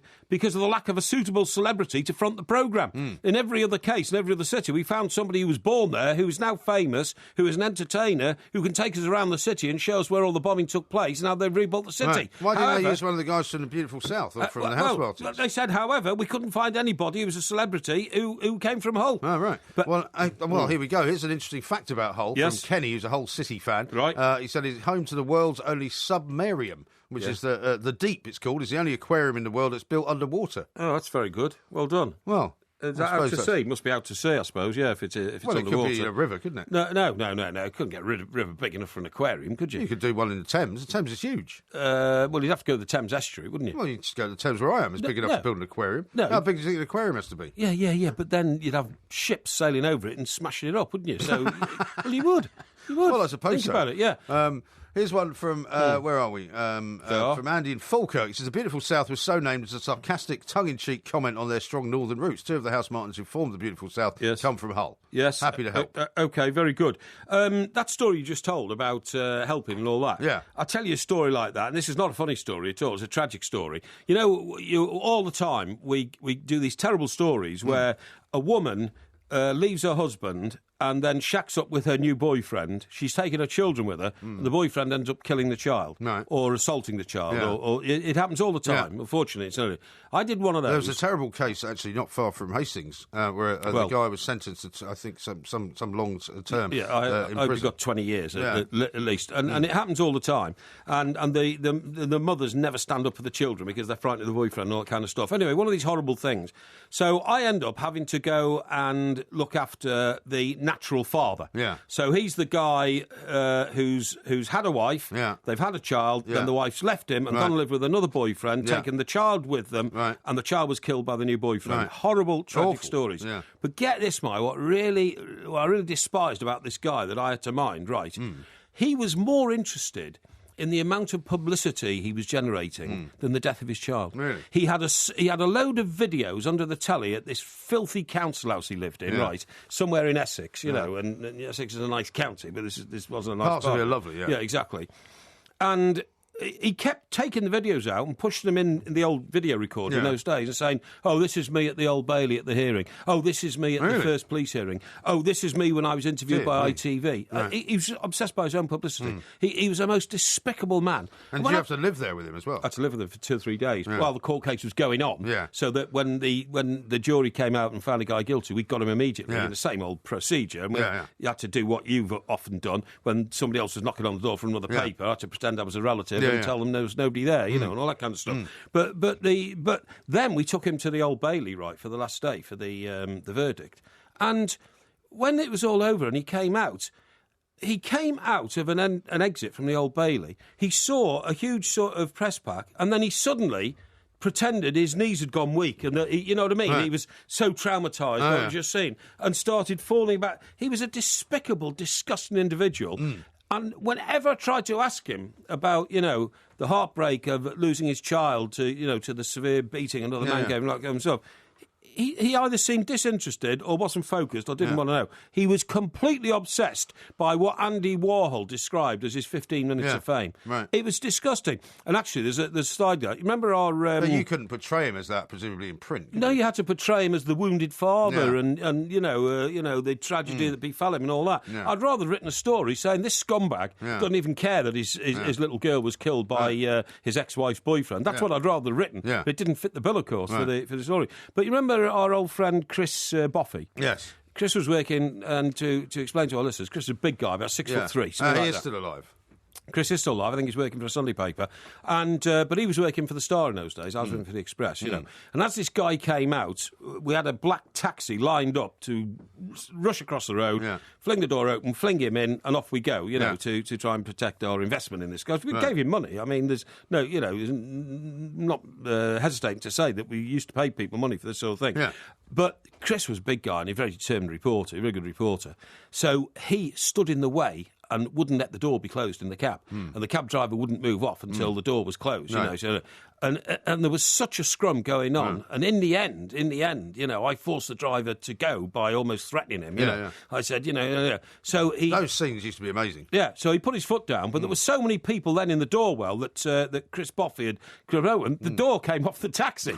It just... You had this incredible crash, bang. Right. And it was like watching a film. The door came off and fell on the road. Right. And at that stage, of course, everybody started piling into the taxi. Right. We had to then get out the other side. It was a complete fiasco. Amazing. And it was all down to this scumbag who really didn't even care that his little girl had suffered a shocking death. It was terrible. Story. Terrible thing. John says this, Hull fact, Hull was the most bombed place in World War II. Well, there you go. No, Isn't I that didn't amazing? know. That is And yet the BBC have exited it from the programme about bombed cities in this country. Absolutely. Here, Alan Extraordinary. Canvas, Secretary of the Hull-based National Civilian World War II Memorial Trust, said 95% of houses in Hull were obliterated or damaged in some way by the Germans. Amazing. That's amazing. Well, I mean, there's a couple of pictures here I'm going to show you in a moment, but we are out of time at the way, so looking to light for a minute because we are the two mics. More coming up. Maybe some more on Hull. Next on Talk Sport. Yeah. 40 version of it, is it? Is it? What's UB40? UB40's banned from Birmingham. Sorry, group, yeah. Well, do you know what this is about? It's Do you know the what this is about? unemployment benefit thing that people filled in. Yeah. That's what they call it. Now, weren't our very good colleagues, Hawksby and Jacobs, talking about walking football the other day? They were talking about. And what was that all football, about? What's that all about? There's now a game which is being played by men of a certain age who don't Right, particularly okay. want to run around too much, Okay. who might not be capable of running around Yeah. too much, playing football while And basically what walking. do you think about that? Well, it Seriously? sounds a bit daft to me. I think it's daft as I well. mean, if you want to play do. football, play football. I mean, there's plenty of people who can play. I mean, I used to play five-a-side football when I was working in newspapers up until, I don't know, until I was about 40. Yeah, exactly. Yeah. And it wasn't of a particularly great high standard. But, some younger guys would join us and it was Yeah. all right. But if you feel like you're too unfit to play proper football, I don't think I you totally should agree. bother doing it. I think there's an advert for it on even as we speak. Yeah. On the old internal monitoring device. Is there? Because, Well, that's what I'm looking at. Yeah, because, look, I think it was great that H&J did that story, but I agree with you. Go for a walk or something like that, Yeah. but don't turn Or play football into golf. walking. Anyway, look, the reason we just played that song, Yeah. Swing Low, Sweet Chariot, The Rugby okay? World Cup's not far away. Rugby of course. World Cup's not far away. I How many heard your days thing, now? by the 10 way. days? I Yeah. heard your thing, by the way. You know, that sort of jingle that they've got Yes. about your favourite moment of the World Cup. Right. We were banging on about beating the old enemy. And That's all that. right, yeah, no, Is that old really enemy. your favourite moment of the Rugby World Cup? Well, why'd of you the many Rugby World Cups you've covered, as you called it? Well, hang on. Why do you think I would do it if it wasn't, Well, I you don't know. idiot? I eh? don't know. I've never heard you talking about it before. What do you I've mean? never heard you ever saying, I've never forgotten that amazing day when Yes. England played Scotland Yes, at yes. Murrayfield. Yeah. And, England, put Yeah. the old enemy to the sword. Really? You've never mentioned it. Yeah, but you see, the thing is, because we haven't yet been to Twickenham for an international rugby match, I haven't been able to tell you about my great moments in the world of rugby. Oh, yeah. Like when we went to Spurs to watch Everton, Yeah. not this season, because of course you dipped out. You Well, I was- dipped out of this I one was- this I season. was on holiday. Yeah, well, yeah, you weren't though, were you? You returned on the day of the game. Yeah, I didn't returned you? on the day of the game, and I had to go and collect my dog. I got back the to dog that you'd put into quarantine. Not yeah. in quarantine, no, he was with his owner, his breeder rather, and I got home, I would have been unable to do it. I got home to London at about 10 o'clock in the morning. I see, yeah. I got the dog back to Sussex at about 4:30 in the But you afternoon. rejected a very Well, I didn't generous reject. offer. I'm sorry I wasn't able to go. And I obviously- doubt if you'll be invited next year, to be honest. Well, I mean, that Yeah. will, I'm afraid, But, just have to be my fault. Our host there, John Sims, he's an extremely elegant, eloquent, He is indeed. and generous host. And, He is. And I'm sure he would have understood that some of us have to take a family holiday. Anyway, the point of me telling the story again Yeah. is that we go there. I told you about my favourite game, Everton Spurs and all that kind of stuff. So I'll tell you all about my rugby adventures when we accept that invitation to go to one of those games at Twickenham, OK? All right. Now, what I was going to say is that the walking football has now been replicated by walking rugby. How can you play rugby walking? Well, I've no idea. Ultimate contact sport, but you don't have to be a 20-year-old muscular hulk to play rugby anymore. A new version of the game has been developed for the over 55s. Yeah. No running, no tackling, no scrums. No tackling? Yeah. No So how does that running. work? It's like touch football. People used to play in America in parks. Yeah, listen to this. American football, you don't actually slam Yeah. people into the ground. Listen to this, it's so ridiculous. Walking rugby will be launched at hotels run by Warner Leisure Group. Okay. Fair enough. Yeah. This weekend after demand from guests for the fun and excitement of a team sport. What fun and what excitement is involved in this? Yeah. Eh? So, I mean, all the other rules presumably are still in place. Well, so you can kick the ball, you can throw the ball backwards. Yeah, you can walk with the ball. I'll tell you what it involves in a minute. Martin Corrie, former England forward, Yeah. Martin Corrie, obviously, famous rugby player, Yeah. approached to develop a game that would be safe and slow enough for guests aged up to 80. Right. I mean, what's going that's on? A fair enough, I suppose. 79-year-old playing Well rugby? that's fair enough. I mean, if older people want to get some exercise, I Yeah. suppose they Yeah. could do something like that. But it does sound a bit mad. Yeah, doesn't but it? would still capture the essence and excitement of rugby. No, it won't. Don't be ridiculous. Under the rules, players have to pass the ball within 3 seconds. Yeah. They can't walk further than 10 metres. Right. Most of them at 79 probably couldn't even walk 10 metres. With Well, possession. you're not allowed to walk 10 minutes without collapsing. No, that's right, yeah. In possession of the ball. A try is scored by carrying the ball over the line. I mean, people. Yeah, but how do you, for example, instead of tackling somebody, then you have to touch them, do you? Well, hang on. A try score become all over the line. There are no posts. Right. And passes cannot be higher than shoulder height. The game lasts 40 minutes and is split into 4 quarters of 10 minutes. It must be the longest 40 minutes of your life. Yeah. And the ball can be kicked, but at low level only, below the waist. Yeah, but how do you take, for example, they must have some kind of replication for tackling. Well, like I say, when you play touch football, if you're running with the ball and somebody touches you, then it's assumed you're tackled, so the game stops. No, it's you see, the thing is, in place of the tackle, is that you must release the ball after 3 seconds. Well, yeah, but I mean, if you release the ball, you have to pass it. Yeah, but hang on, if you're 79 years of age and you and I are this distance apart, 2 yards, you can't get 2 yards in 3 seconds anyway. No. So there's no point in tackling it. I mean, if, say, for example, you're carrying the ball, right, you've had it for 3 seconds, and you throw it to somebody who isn't there. That's right. Because they haven't managed to catch up with you. That's right. Is the opposition player then allowed to just go and pick the ball up and walk with it? I presume so. And then that sounds ridiculous. It says players must not run or jog while the game is in action. That's no mad. Running, no jogging in a game of rugby. Mad. Right? That's totally Secondly, there are no scrums. Yeah. Well, you can imagine that because everybody went down the scrum, couldn't get up again. Right? Well, they couldn't, could they? You know, broken necks all over the place. Yeah. Right. Players must pass the ball within 3 seconds. The game is split into 4 quarters of 10 minutes. But does it not sound like this? netball, where, when you get the ball in netball, you have to stand still? Oh, do you? You're only allowed I to didn't run. realise that. You didn't know that? No. Yeah, that's the difference between netball and basketball. When you take possession of the ball, you're not allowed to move, basically. So you become a statue? Yeah, and you have to pass the ball to somebody who's moving. And so it's pass and move with a different twist. And the skill is to then deliver the ball to another player who has moved into position because they can run if they haven't got the ball. They can run if they haven't got the ball, yeah. Oh, I didn't know that. Right, the ball must not be passed higher than shoulder height. Players cannot walk more than 10 metres before passing the ball. I mean, I think this is rubbish. That sounds mad, doesn't it? Corrie said the game is a breakthrough and perfect for older people who wanted the elements of the game but without the frantic pace.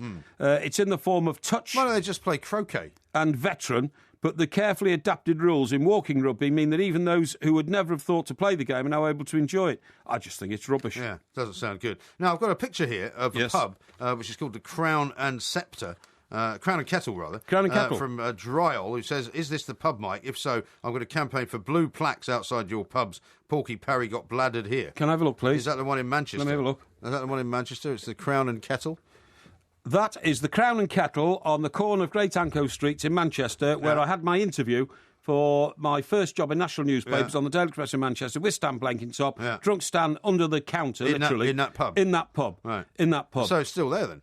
Well, do you know what? Last time I went up there, I didn't think it was. So I think this might be an older picture, but I'm not sure. But anyway, what I'm saying is, right, if you look at that and look to the right, then there's one building there, but beyond that building is the Black Lubianca, which was the northern offices of the Daily Express. Interesting. And by the way, when you were in Glasgow, when you were the editor of the Daily Mirror up in Glasgow, there was, of course, a Daily Express Black Lubianca there as well. Yeah, there was. Which used to be the Scottish Daily Express. Yeah, that was round the back of the Evening Times building, That's right, it was. And all three the buildings... press bar was. That's right, yeah. All 3 buildings in London, Manchester and Glasgow were built by the same architect. They were revolutionary. They were built in the 30s and they didn't have any bricks or walls. Right. They were all glass-fronted buildings. Yeah, right. They were absolutely revolutionary in their day. And they're now listed buildings. Well, the one in London, certainly. Well, the one in Fleet Street, we went to a reunion there, didn't we? We did. A few years back, is now a Japanese bank, I think, isn't it? Yeah. I think it is. Yeah. Now, a couple of texts to read out to you on the subject of Hull as well. Okay. Scott from Grimsby says, I'm on the way to Hull now. They actually lowered the toll a year ago or so to £1.50, and now there's huge queues at peak times. Happy days. Oh, I see. And So just to get people to use the bridge, they've lowered the tolls. And Scott from Hull says, the Germans used the Grimsby Dock Tower as guidance on the way to bomb Hull. A consequence of the huge bombing would result in the largest council estate in Europe being built, the Brandsholm Estate. Is that right? And then he says, no, I'm not saying this, but he's saying this, it needs bombing again, please. That's a bit harsh, isn't it? Really? Just the postscript to the whole thing is that they could find people like Ricky Tomlinson to walk around Liverpool with a microphone, you know what I mean, and point out the bomb-damaged areas of Hull and all that.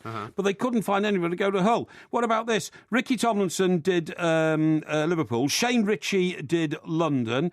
John Humphreys did his hometown Cardiff. David Harewood did Birmingham. but they could not find anybody famous enough to put on the screen who could walk around Hull with a microphone and talk about the bombing. So they didn't bother doing it. Shocking. Isn't that terrible? Absolutely shocking. We are the two Mikes. Coming up next, we're going to talk about the Queen and her reigning longer than any other monarch in this country. Kelly Matthews is going to join us from Canada. This is TalkSport. Saturday afternoon from 5:30. Exclusive national radio commentary of Manchester United versus Liverpool. Barclays Premier League live on TalkSport.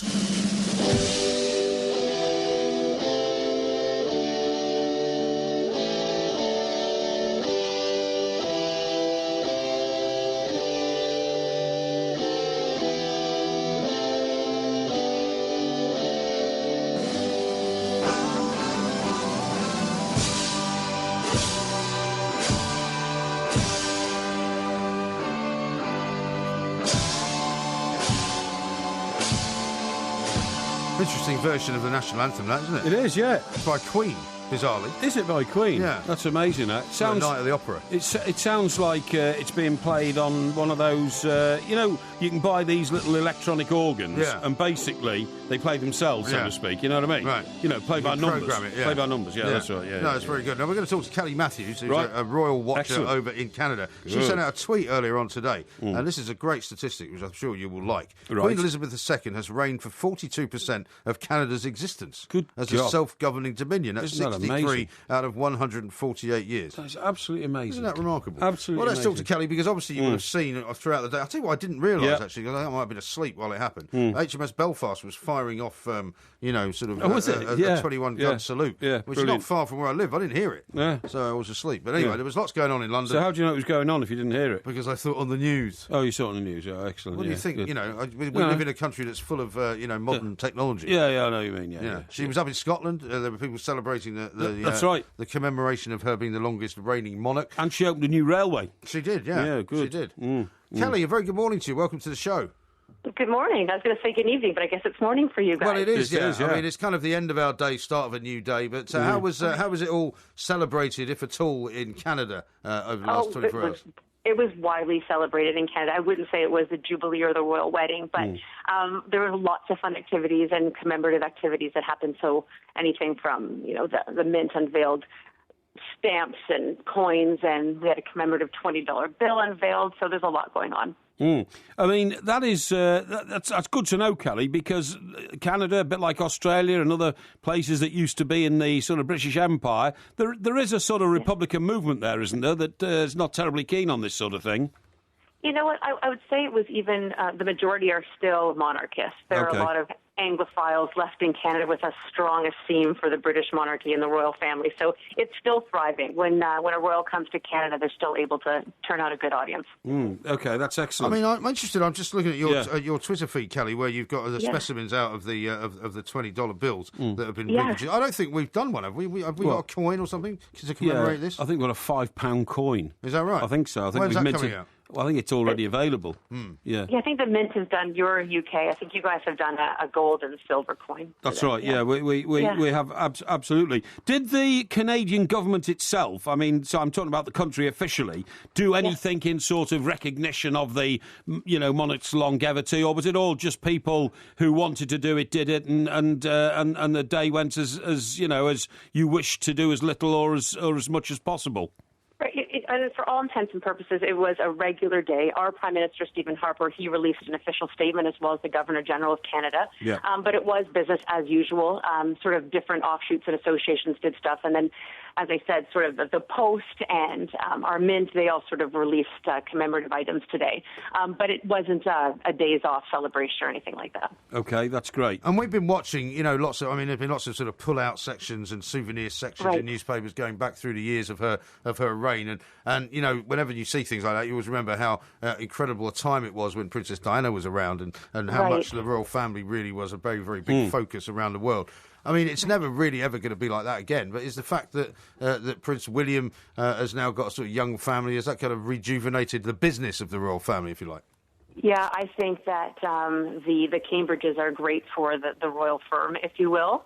I think the staying power of Elizabeth, she's been the consistency that the monarchy that needs. I think Canadians in general respect her, but certainly that young life that we saw with Diana seems to be resurging again with her offspring and the people they choose to marry and hang out with. Okay, Kelly, just on a broader platform now, please. In these turbulent, what do you mean? Okay. Yeah. Okay, yeah. In these turbulent times in which we live, internationally, in terrorism, all that kind of stuff. Americans are hated all over the world because they the world's policeman, dominant power, and all that. We in the UK get quite a lot of that because we're seen as the main ally to America, and so in the Middle East we're involved in military action, all that kind of stuff. Canada has almost kept itself apart from all of that. I know that the Canadian Armed Forces are involved in operations, with NATO and all that kind of stuff, but it seems to me that if you're Canadian, you don't have as much to worry about in terms of people attacking you or being disliked by elements around the world as maybe the United States, the United Kingdom, perhaps even France or something like that. Is that a general feeling in your country? I think in general we consider ourselves to be a fairly polite nation. We like to fly below the radar, so to speak, where I think a lot of sort of military forces for a lot of organizations like to sort of usurp their power. I think that we like to sort of stay in the background nationally. There was that incident, though, in Ottawa, wasn't there? Was it last year? Yes, there was, yeah.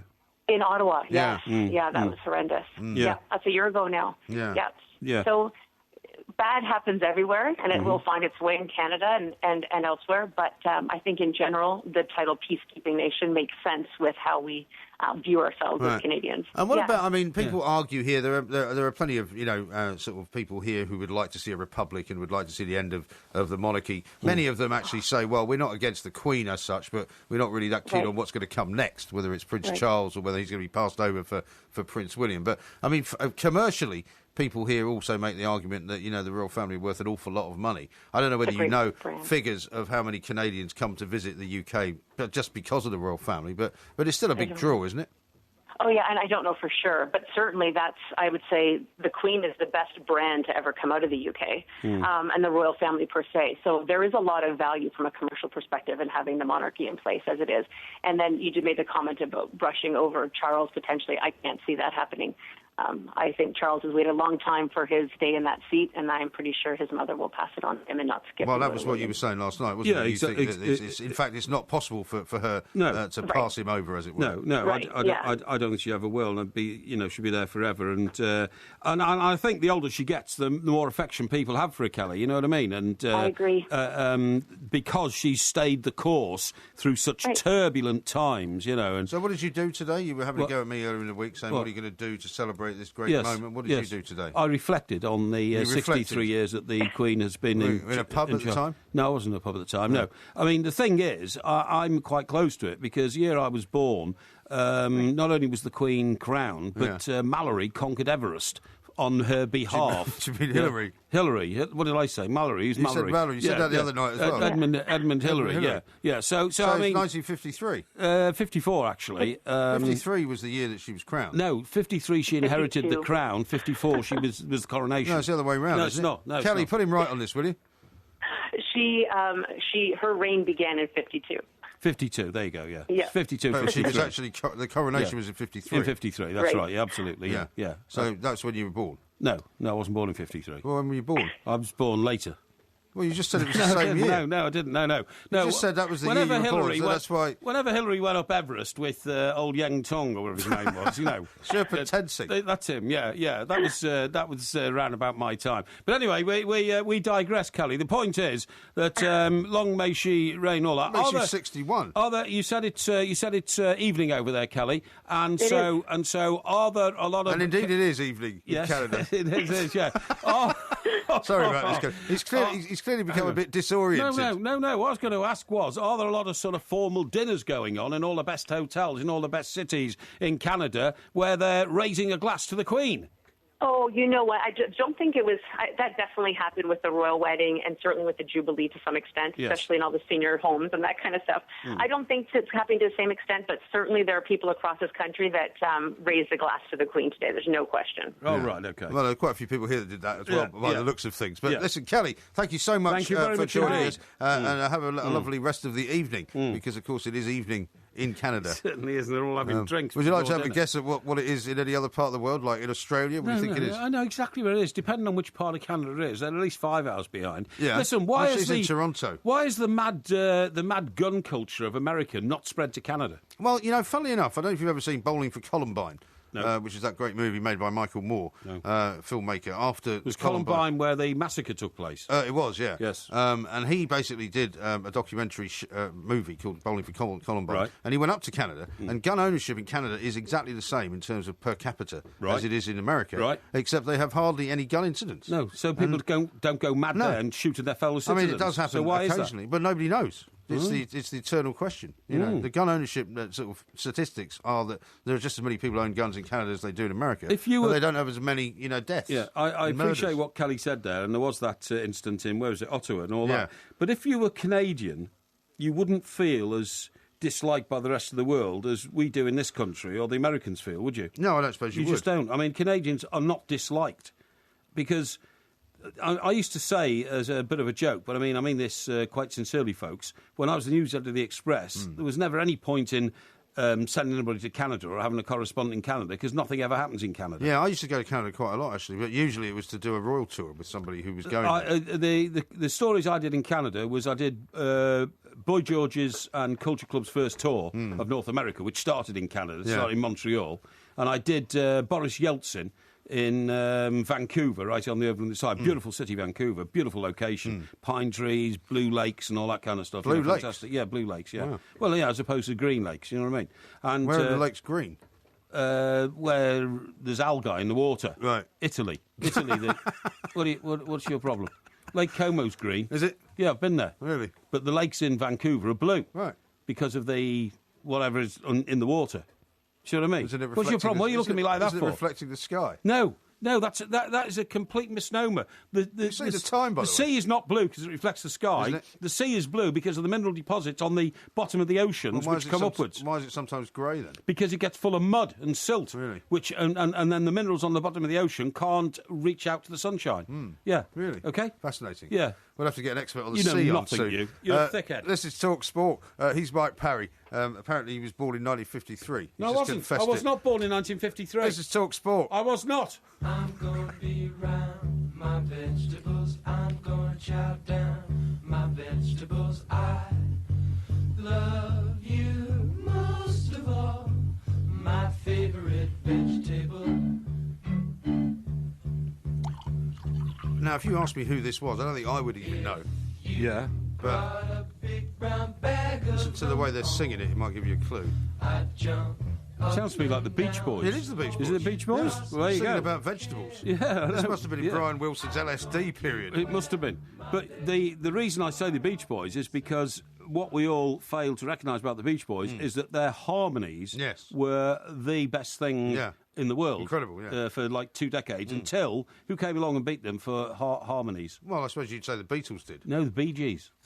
The Bee Gees, yeah, without a shadow of a doubt. The Beatles' harmonies were pretty cool. They were, but they weren't as good as the Bee Gees because the Bee Gees were all at one. Now, listen, I'll tell you why I'm playing that vegetables, okay? Now, for years and years and years, you have decided to get a few cheap laughs off our audience by telling them and mocking me because I eat food out of cans. I eat food out of cans. You do eat food out of cans. I do eat food out of cans. You eat. I mean, and I make no. This is not mocking you. This is a statement of fact. Yeah. You eat as if there's still a war on. No. You eat sort of food that would be given to people as part of a ration. No, I eat it because I like food in cans. I like the taste of mushy peas, and that comes in cans. Yeah. I like the taste of baked beans. They come in cans, and I particularly like canned tomatoes. Okay. Yeah. Well, canned tomatoes are no problem. You don't eat canned tomatoes. They use them for cooking, sure. You don't eat canned tomatoes, do you? Can I just tell you? Go on. This is a health report on foods and what you should eat and what you shouldn't, okay? It's a very, very authoritative one. Yeah. It says, cooking tomatoes makes them more nutritious, and the longer you cook them, the better. But heat changes the lycopene, that's spelled Lycopene, which is an antioxidant that gives tomatoes their colour, into a form that our bodies can more readily absorb. So tinned tomatoes, where the tomatoes have already been cooked, right, are much higher. What do you mean they've already been cooked? They've already been cooked. They have not already been cooked. They have. No, They've already been They have. They have not been cooked. They have. No, they have not been cooked. They have. You think tinned tomatoes have been cooked? Yes. No, they haven't. They have, Mike. Who gave they you have. that idea? Tinned tomatoes have already been cooked because... They've been peeled? No. Well, they haven't usually been cooked. They have. Because otherwise, why would they be the strange shape they are when they're put into the tins? Well, they're plum tomatoes. I'm telling you, listen. They're plum tomatoes. That's why they're shaped like plums. Listen, right? Tinned tomatoes are much higher in phytonutrients, OK? Really? Phytonutrients, Yeah. thanks to canning. Tomato paste is being more concentrated is even better. Yeah. Now, Christopher Eden, a consultant urologist at the Royal Surrey County Hospital in Guildford, which is near me, OK, in Stockbroker Belt, says cooking tomatoes makes lycopene, which has been found to protect against prostate cancer, right? So I'll never get prostate cancer because I eat 2 tins of tinned tomatoes a week. Well, I'm very happy for you. Yeah, more readily available and biologically active, OK? Right. Cooking fibrous vegetables such as carrots, parsnips releases more beta-carotene, which is a nutrient that the body... So we're saying tinned carrots are better for you as well? Absolutely. A nutrient that the body converts to vitamin A, essential for healthy vision, skin and immunity. Really? How about that? Well, so this is an authoritative report from some of the top health bods in this country that say that if you eat tinned vegetables, you get a huge surplus of antioxidants... Antioxidants. Antioxidants, that's right, and things like beta-carotene, and things like... But don't you get those if you eat fruit and vegetables anyway? And things like lycopene, and things like photo something or other, and they're better for you. Better for you than raw vegetables. Well, How about that? I don't think that's true. How about that? I don't agree. No, I don't believe well, I it. don't care whether you agree or not. The experts say it's true. Well, so you've got to stop mocking me now, right? You've got to stop mocking me. I'm not going to stop mocking you eating for tinned eating out food. tins. No, you Are must. you actually going to tell me that tinned fish is better for you than fresh fish? Is that right? I would say that there's... What's the good stuff in fish that stop your bones from creaking? Well, there's the omega oil. Omega oil. Now, if you eat fish like I do, tinned kippers, which are in sunflower oil... Yeah. Right? Why are you laughing?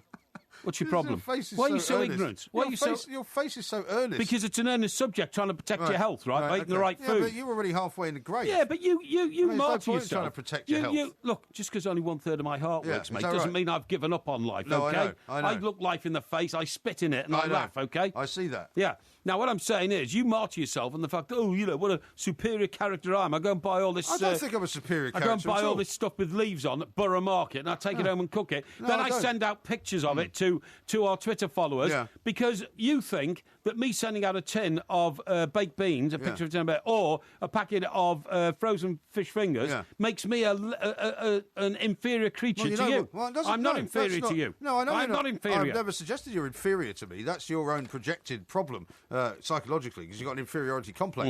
The reason that fish fingers are not very good for you, in the sense that they are, processed, which means they've got sugar in them, in the same way that anything which is tinned is likely to have sugar in it. Tinned tomatoes I use as well, because I cook with them. I cook with them all the time. But that doesn't mean that they're better than eating like ordinary tomatoes that you buy from a greengrocer. Yeah. Now you put this filthy stuffed garlic in your food, don't you? Filthy stuff. Yeah. Which would keep you a lot more healthy actually if you ate more garlic. If anybody eats garlic and comes within 50 yards of me, I have to show them the door. Well, I eat garlic and I've come within 50 yards. Well, you must disguise it with something then. Probably cigarettes, I suppose. Now then, it says you must not cook garlic too soon after chopping it. How long do you leave it after you've chopped it? Well, that depends on what I'm doing. If you chop down a clove of garlic and throw it straight into a hot pan, you will miss out on the allicin, that's allicin, the compound that has strong antibacterial properties. The enzyme that creates allicin is quickly made inactive by heat. Oh, yeah. So I'm telling you something now you didn't know. Yeah, that's true, actually. Now, do you know how you should eat potatoes? How should you eat potatoes? potatoes? And I find this one odd, right? With garlic and tinned tomatoes. No. Stop mocking. I'm trying to educate you here, right? Yeah. Right, here we go. Many people avoid white potatoes because they can cause a spike in blood sugar levels, right? Yeah, right. However, if you chill them for 24 hours after cooking, I don't know who would possibly do this. Fancy boiling your boiled potatoes, right? Your new potatoes. Yeah. Then you have to put them in a fridge for 24 hours, right? And the starch then changes to a type that is digested more slowly. Yeah. This is and why... then what do you do? Reheat them? Hey? And then what are you supposed to reheat them then? Well, no, you see, the point is, again, it gets down to tinned foods. Yeah. This is why you are better off eating potato salad out of a tin. Potato salad out of a tin? Yeah. That's bonkers. No, potato salad out of a tin and chilled overnight, as well as cooked, chilled and reheated baked potatoes, is good for you. Yeah. Chilling your potatoes changes the type of starch. And this means they contain more fibre for good gut health. That's like but see, again, your gut. This is all about the kind of nonsense that you read. You could read a different story every single day, and you could take advice or not take advice. And at the end of the time, I mean, who's got time to do all that? If you're cooking stuff, you cook it, you eat it. Right. That's the end of that. Now, if I go into Morrison's and I go to the vegetable shelf, I get some broccoli florets. Right. Because it means you haven't got to chop up the broccoli. Yeah. It says because that's such a labour-intensive thing to do. It is. Why can't you just chop the broccoli up? Well, I don't like throwing the rest of the broccoli away. Well, you're paying through the nose for getting somebody else to chop it for you. Well, anyway, look, it says here, don't buy broccoli florets, buy a whole head. Well, there you go. Bags of broccoli florets or carrot battens may be more convenient, but the cutting can destroy the nutrient content. There you are. So antioxidants and other phytonutrients start to break down as soon as they're exposed to light and air. I didn't realise that. Well, you don't eat broccoli anyway, do you? Yes, I do. I eat lots of it. Well, I love you said broccoli. you only buy it if it comes in a tin, though. No, rubbish. Get tin broccoli. No, rubbish. You get broccoli in plastic. Yeah. Right? It's wrapped in plastic. Yeah. And I get my knife and, but you get slash florets. the old plastic. But you get florets. No, I sometimes get a whole broccoli. Do you? And I just cut the old stalk off. And then what do you do with it? I cook it. Yeah, but how? I boil it in a pan, of course. Well, how else do you... Well, don't be ridiculous. How else would you cook broccoli? Well, of course you boil it. You idiot. Yeah. Anyway, look, I thought that is all very interesting stuff. steaming it? What? Why don't you try steaming it? It's the same as cooking it. It's not. Why do you steam it? What do you want me to do? Steam it in a steamer. Put it in the sauna. Well, you can put it in a colander, right? Rubbish. Boil some water underneath it, put the lid on the top of it, and you steam it. Yeah, it's that's actually a better way, and it tastes better. No, I don't agree. Now then, the reason I'm telling you all that... Why are you telling me all this? I'm telling you all this because... let me see. Right, now then, do you know why tomatoes don't taste like tomatoes? It's because... What do you mean they don't taste like tomatoes? Well, they don't. Tomatoes don't taste like tomatoes anymore. Who says who? Me. Well, it depends where you buy them. Well, it does. That's because you're buying them all, sort of mass-produced from a place that basically has taken farming to a new level of industrial Do you buy magnitude. these tomatoes on the vine type things? I generally try to, yeah, because they taste better. Well, it says that, but do you know how you make them taste better? Get your tomatoes and dunk ripe tomatoes in hot water for 5 minutes before they're stored in a cool place for 24 hours, and then eat them, OK? Put them in what sort of water? Boiling water. Boiling water? Yes. What, to take the skins off? No. Well, that's what it will do. Just make them hot. No, if you put tomatoes in boiling water, the skins will come off. Yes, I can see that. Anyway, listen, part of the reason why I'm telling you all this... I don't know why you are. Is because I'm thinking of getting an allotment, right? Are you? Allotments, yeah, to grow my own vegetables. Yeah. And do you know that one average-sized allotment in this country could keep a family of 4 going on a regular basis? You grow all your own vegetables. How about that? Well, you'll have too many vegetables then, won't you? Well, maybe, but... You can bring them in, though. You can hand them out to people. But the problem is this. In some parts of the country... Guess how long the waiting list is to get your allotment? I don't know. 40 years. Well, I guess you won't be getting one then. Well, who knows? It says here, the reason for... like in North London, it's 40 years. Here we go. Some holders are lucky in North London, they've got an allotment, but there's a waiting list for as long as 40 years. Well, I'm sure you can find somewhere jumping the queue. That's what you normally do. These are places in Camden, so few allotments that some would-be vegetable gardeners die long before they get their hands on one. Yeah. They die on the waiting list, OK? Yeah, I'm not surprised. That's terrible. Can I read you another message from Edna in Sheen? Yes, please. What's he talking about? He's got more rabbit than Sainsbury's. What are you on about? Please buy that silly man a watch. No. I am trying to teach the vast majority of our listeners, our army of listeners, how to eat healthily. Yeah. And what I'm trying to do is... But you don't eat healthily. I do eat healthily, and this is what I'm trying to say. I'm trying to let our listeners know that because you mock people who eat food out of tins, you are actively...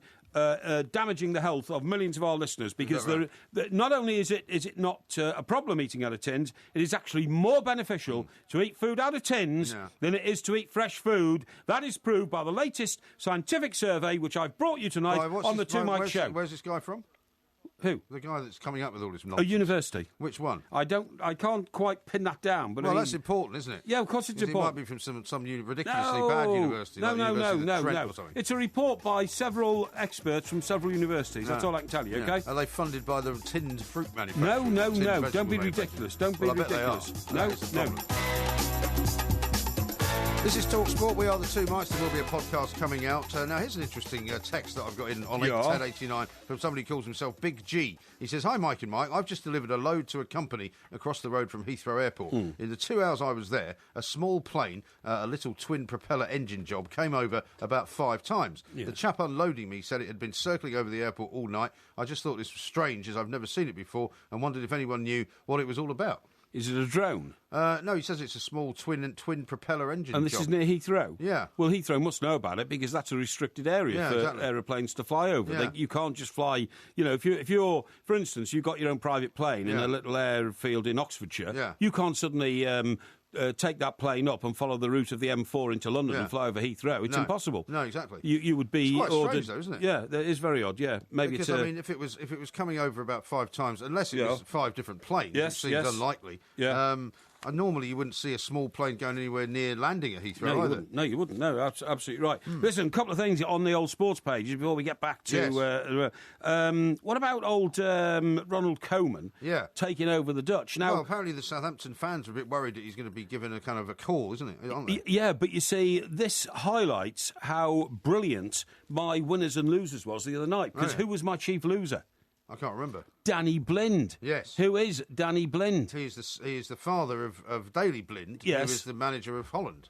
Danny Blind is the manager of Holland. Yeah. Yes. Yeah, no, who's the manager of Holland? Yeah, Danny Blind. Danny Blind, that's right. Daley Blind is his son. Yeah, Daley Blind is his son. That's right, absolutely. So it just shows that we're right on the ball on this show, Mike, right on the ball. Yeah. Not only did I nominate him as my chief loser, but I mean, really, I could have taken it further to say his job is under threat. Yes.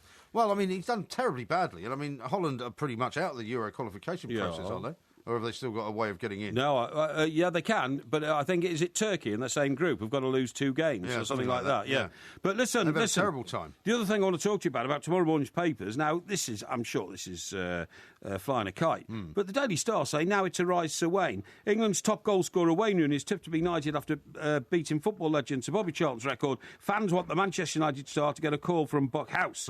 But I mean, with the greatest respect, you and I have worked in tabloid papers a long time. You could have written that story any day of the week. You might also say that we were ahead of the curve on that as well, because if you might remember on Ask Porky last night, the first question was, when will Wayne Rooney be knighted? That's right. When do you think he will be? And you said he would be. Yes. Probably once he's become a sort of ambassador for the game. Yes, an ambassador for the FA and an ambassador for Manchester United. Yeah. I have no doubt it will happen in the future because, when you start giving knighthoods to people like Mick Jagger, for instance, then you realise you don't have to be establishment born and bred anymore to get a knighthood. And Wayne Rooney is certainly more worthy of a knighthood than Mick Jagger, in my view, so I think he'll get one. Well, I'm not too sure. Lee in Swindon says, this is the first time I've listened to the Two Mics. I'm listening, waiting for the birth of my first child. Oh, yes. I've never laughed so much listening to Talk Sport.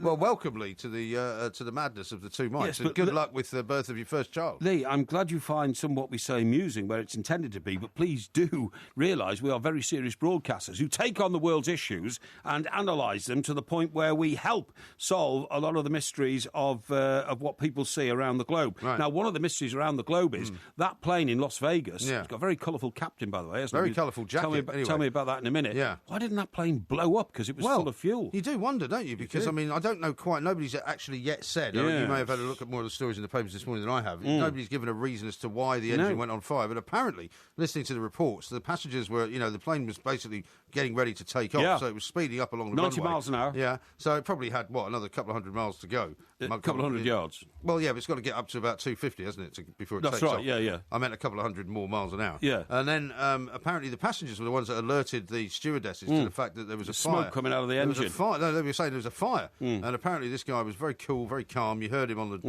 the radio to the tower. That's right. Saying, we have a fire, we're evacuating the plane. Send fire engines. We need fire engines and all that. Yeah. But you're right, because, I mean, by the time people were still coming off the plane, there was massive plumes of black smoke and a huge fireball. Also, and you would have thought that the whole wing would have blown up. Well, the thing is, where the engine was under the wing is right alongside the fuel tanks, because those sort of pods you see under the wings when you're sitting at a window seat and you're circling around London. The fuel's all in the wing, isn't it? That's what I'm saying. It's all in the wing. Yeah, I didn't blow up. I don't know. That is amazing. Absolutely extraordinary. Absolutely extraordinary. And the captain, why has he got this multicoloured Well, I don't blazer? know. There's no reason for that.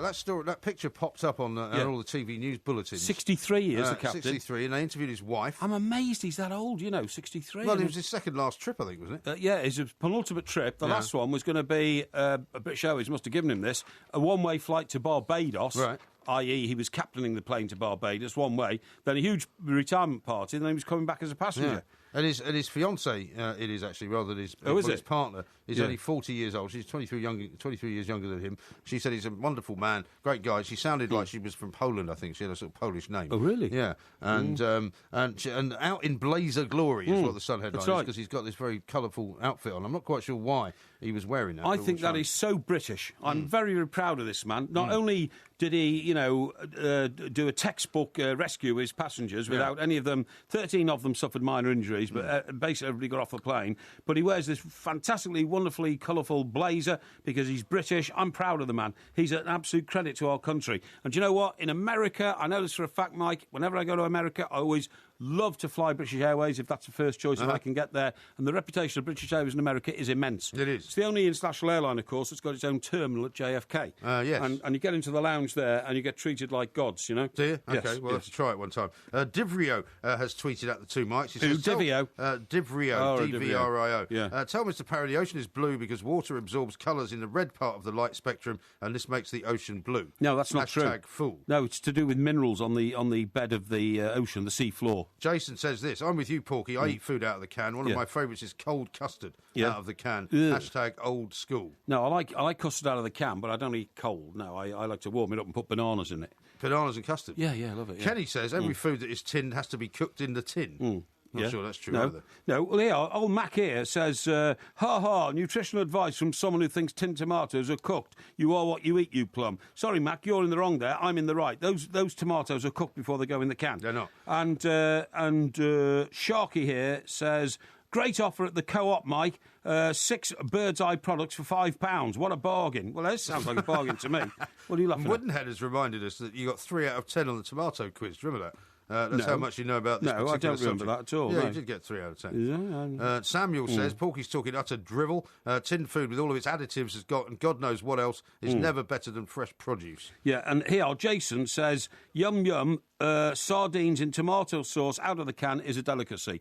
Actually, I like my sardines without any sauce on them. I just like them as they are, out of the can, in oil. Becky says, Porky's finally lost it. Fresh food is not as good for you as tinned food. Stock up the locked room with more tins. I'm telling you. Well, she's a medical practitioner, so she knows about these things. Rubbish. What do you mean rubbish? Can't be. What's her name? Becky. Becky? In New Zealand. I've never had a doctor called Dr. Becky, whatever. What do you mean? What do you say that just because she's called Becky, she's got to be a doctor? That's a really strange name for a doctor, that. Right. Now, Stevie here says, I'm sure Mike Parry just said he looks life in the face and spits on it. Something wrong there? No, you know what I mean. I mean, I spit in the face of adversity. That's what I really meant, Stevie, but thank you for your communication anyway. Here's one from Mac who says, nutritional advice from someone who thinks tinned tomatoes are cooked. Yes. Oh, you read that one out already, didn't you? Yes, that's I think right. Porky's info on canned food has come from the man from Del Monte, says Lee. Yeah, Del Monte. Now, the boss of that became a fugitive, didn't he? What was his name? Azal Nadir. Oh, yeah. Was he the boss of Del Monte? He certainly was. I thought he was Polly Peck. Well, he was. But Polly Peck was the holding company with all these subsidiary companies, and that Del Monte was one of them. Okay. Yeah. Now, here's an interesting one from James on the subject of that plane over in Heathrow. Right. Regarding the small twin-prop plane at Heathrow, it is testing and calibrating the equipment for the landing approach systems. Is it? So it's an official plane. Oh, okay. Well, it must be an official plane because they wouldn't let... by the way, I the other day, when I was out at Airfield, I was telling you, I drove back down the A40, right? And, of course, I passed Northolt Airport. Yeah, which is interesting, isn't it? Because that's where the lights come down very low. I was about to say, the street lights. The street lights there are not like huge lampposts like most of the rest of the world. They are half the size. Well, even like the rest of the road. They go down to the tiny size. That's right. They're half the size because the planes come in so low that the wheels might touch the lampposts if they were there. But did I not read the other day that actually... Those tracker lights, you can see them for miles sometimes if you get the right angle on an airfield, can't you? As you're driving in, you see they go right the way through the fields for 2 or 3 miles to guide planes in. They're all going to be ripped out soon. Are they? Because it's all going to be done on like a sat-nav system in the plane, right. and they won't need those lights in future. So and this is one of the key factors in the expansion of Heathrow Gatwick, if you see what I mean, right. where you will take all those out, so there won't be an entry path like that going back for miles over people's houses in future. Well, I've never seen an entry path over people's houses. I mean, I've seen landing strip lights so that you know where the landing strip is. Yeah, but sorry, what I'm saying is if they're heading for those landing lights, they're going over people's houses to get to them. Right. See what I mean? Yeah. They'll all go, and you'll be able to approach the airport in future. Yeah. Because at the moment you have to come in on a trajectory, which means you eventually connect with those landing lights that take you into the airport. When they get rid of all those, you can come in from all sorts of different directions and just circle around and land. Yeah, yeah. I'm not sure I can follow you. Yeah, I say expand Heathrow as soon as you can. I want it to remain the world's top international airport, and I don't like the people who don't want expansion of Heathrow. If you don't like living in an airport, you shouldn't have bought your house there in the first place. And if I were you, I'd pack up and go move to Cornwall, where there aren't any airports. This is Talk Sport. But it's too tight to mention. Oh, money, money, money, money. But it's too tight to mention. I can't even qualify for my pension. This is Talk Sport. We are the two mics. There will be a podcast coming out a little bit later on, of course, and we've been asked to give a bit of a big hello to some of the people who only listen on the podcast because they can't listen overnight. So here it is for you. Mick Hucknell there from Simply Red, of course. Simply Red playing in Glasgow the same night we are on December the 5th. Yeah, they are. I'm not quite sure where they're playing, No, but a few people have already said, well, we're going to have to get the wife talked out and go to see Simply Red and bring it to the two mics at the garage instead. Yeah, absolutely indeed. Yeah. Listen, the reason we're playing that is because I've come across a new report which actually puts all the myths about red-headed people to bed and all that kind of stuff, and actually seriously says that red-headed people are victimised from the moment they're born till the moment they die in this world. I find that extraordinary, you see, because because I'm a very magnanimous kind of person. I do not judge people on how they look, what colour their hair is. I'm sure you don't. What colour their skin is. I'm sure you don't. What kind of car they drive, anything like that. I find it staggering. I would never treat somebody with red hair any differently than I treat somebody with black hair or brown hair or blonde hair. Sure. Well, who are these people that kind of victimise redheads? Well, look, I'll give you the benefit of the doubt as being a civilised person, right? But can I tell you this? It starts in school. If you go to school and you're different in anything you do, then you get picked on, don't you, by the kids? They always do. Kids can be very cruel. Exactly, that's what I'm saying. And it starts, honestly, from the moment you walk in through school, you've got red hair and all that kind of stuff, and they say, well, you're a bit odd and all that kind of stuff. Well, you know what I mean? Told us that you had very sort of vibrantly red hair. I had flaming red hair. Yeah. It was literally flaming red hair, And my mum used to... And were there other redheads in the class that you were in, or not really? No. There was a lad called Tony Bennett, believe it or not. Tony Bennett? The famous singer, Tony Sam. It wasn't him, obviously. Yeah. No. But he was tall with curly red hair. Yeah. Now, that looked awful. Really? Even I used to take the mickey out of him. You see, this is typical of you. What are you laughing at? You sit there saying how awful it is that people would make fun of you because you had red hair. Yeah. And you made fun of the kid who had red hair as well. Well, because it was curly red hair. It was like a baby's red hair. You know what I mean?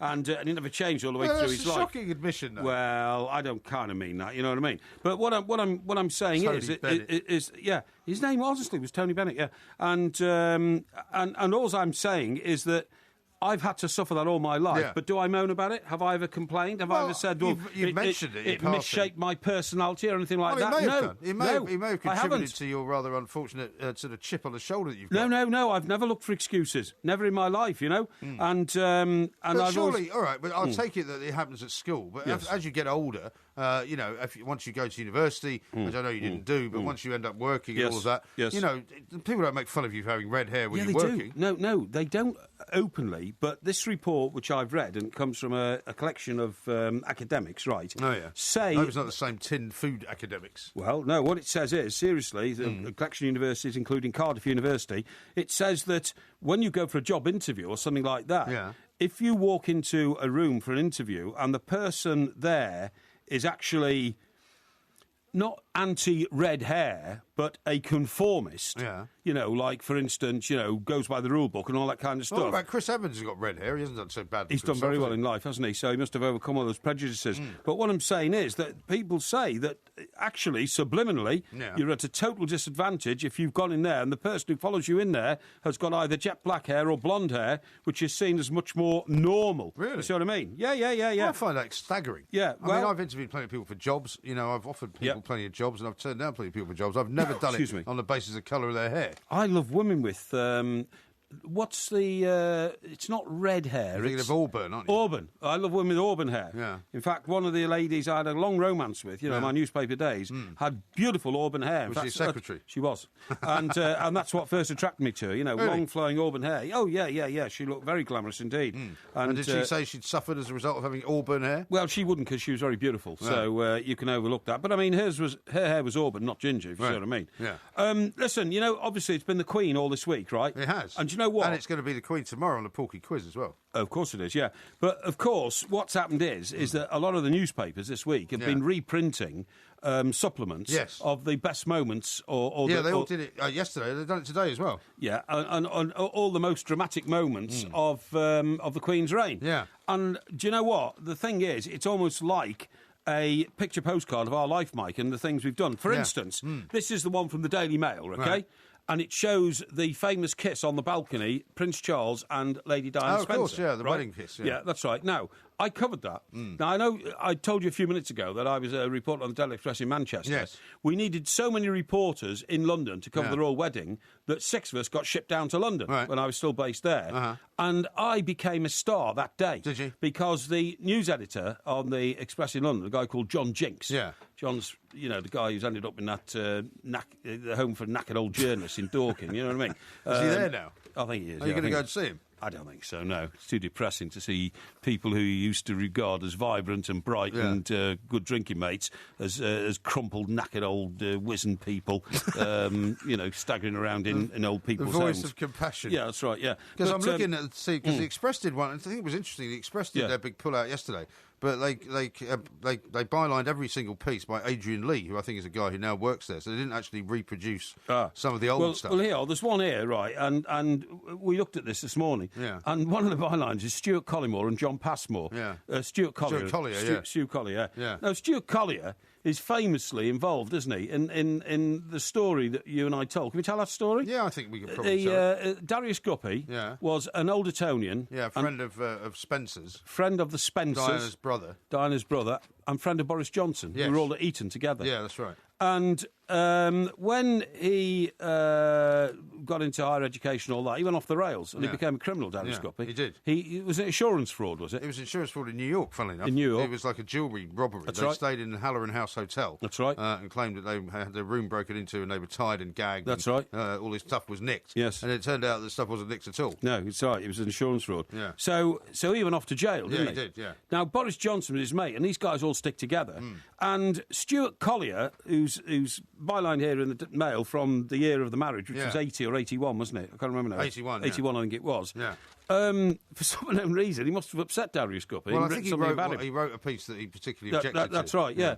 So Darius Guppy, I think this is, before or after he went to jail, rang up Boris Johnson, who was in the journalism business then. Yeah. He was either the editor of Spectator. And I think he was still doing a column for the Telegraph or something, wasn't he? Something like that. But also, I think he'd also been like a writer on the FT, believe it or not, Boris Johnson. But anyway, point is, so he said to him, you're a Fleet Street journalist, I want to sort out this guy Collier. Yeah. I'm going to send 2 guys round to beat him up. Right. And that's Boris Johnson for his home address. Yeah. And the allegation is that Boris wasn't averse to helping his old buddy out. I think he's admitted it in the past. I think he has, but it's interesting. But anyway, the reason I got a great story that day was, there I was on the route up to St Paul's, you see what I mean? Yeah. From where the wedding took place. So you were stationed on the road, presumably. I was stationed on the road. Yeah. So it's the route from Buckingham Palace to St Paul's, that kind of stuff. Did you have a good vantage point, though? Well, this is the very point. This is the very point of my story. And it was 10 deep. I mean, it really gripped the nation's imagination. People came from all over the world to stand on the streets and watch it. Yeah. So this enterprising chap turns up from Romford in Essex with this huge bag. Right. And he had a truck, and a few other bags were pulled off. And I wondered what was in his bag. Yeah. And when he opened and zipped his bag, he had fold-up periscopes. Oh, yeah. right? Yeah. Like cardboard periscopes, about 3 feet like long. the things that people have at golf tournaments. Exactly. Yeah. So anyway, he set up a stall there. He just pulled a table out the back of his truck. Yeah. Set it up. I bet you could never do that now, could you? You couldn't do it now because Security of security would and all go, that kind of stuff. no chance. And he just started flogging these at £5. Even in those days, that's Yeah. about £25 That's a lot of money, today. yeah. A lot of money today. But people wanted to see. Very enterprising. He made a fortune. So I did the story of him. I managed to find a photographer, got a picture of him, got the periscope and that kind of stuff. And it was actually the page 3 story in tomorrow's paper, you see what I mean? Because we're all looking for a different line on, everything you'd seen on television that night and all that kind of stuff. And then the news editor, this guy who's now in the knackered old people's home, the old journalist's home, sent me this great note saying it was a very enterprising story. I'd spotted it, great eye for news. I had a big future and all that. And a few weeks later, I got an invitation to go to London as a reporter on the Daily Express. Well, there you go. So it kind of made my career in a way. Because 2 years after that, I was sent to New York as the New York correspondent, you see. They recognise talent. You never looked back. Never looked back. Yeah, funnily enough, I was actually a bit of an anti-monarchist in those days. Were you really? Down in the West Country. Yeah, was this because of your Republican Scottish parents? No, they weren't particularly Republican. Of course they were. Your dad was a Republican. No, not really. Your dad was anti-monarchy. No, I wouldn't say that. Of course he was. No, I don't think so. Of course he was. Anyway, I was determined to avoid anything to do with the royal wedding. Yes. And I worked out that the only way that I could do it was to actually get on a bus, because I couldn't hitchhike it. Normally I used to hitchhike around, and I couldn't hitchhike. Well, you're a student in Bath at the time. Yeah, I think I was sort of trying to make my way in life. Why did you bother coming up to London for the royal wedding? Because I was coming to see my parents, I think. Because they were on the same day? Yeah. Why? Yeah. I can't remember why. What a stupid thing to do. Well, no, I Didn't came you up know on... that London would be absolutely gridlocked on that day? Well, it wasn't, though, because Well, what I did was I managed to travel on a bus. No wonder you didn't survive as a student. While the wedding ceremony was on. Yes. So that I didn't hear any of it, I didn't see any of it, I missed it completely. By the time I got to London, the first thing, I met my parents in Fleet Street, because they were in the press club, and they'd been watching it from there. And so I went and joined them there, and they were picking up all the horse manure on Fleet Street, and they'd reopened the roads. Right. It was all over. Right. And I was so happy, because I was like, my one mission in life was to miss all of this, and I missed it all. Yes. And you're proud of that, aren't you? I am proud of it, yeah. Well, even though these days that's a huge gap in your knowledge now when we look back on our journalistic careers. Not really, I wasn't working. Yeah, well, you haven't. I'm a lot younger than you. You haven't done much work in the 35 years since. I'm a lot younger than you. Yeah. You've confessed how old you are. You say I haven't confessed how old I am at all. You said you were born in 1953. I was not born in 1953. When Hillary went up Everest. I was not born in 1953. Hillary didn't go up Everest in 1953. Okay, so let's just forget that one. All right. We don't need to dwell on that. That's of no interest to anybody. No. The year I was born. No. Not only was the Queen crowned, but Mallory conquered Everest. Mallory conquered Everest. On her behalf. I got that wrong. Don't worry about that. Yeah, it's easy to get wrong. There's a bit of misinformation, that's all. Misinformation. This is Talk Sport. Coming up, we've got Porky Vision. Don't phone your mother. Phone Talk Sport. Football on DAB Digital Radio and 1089 and 1053 AM. Athletico Radio. Talk Sport.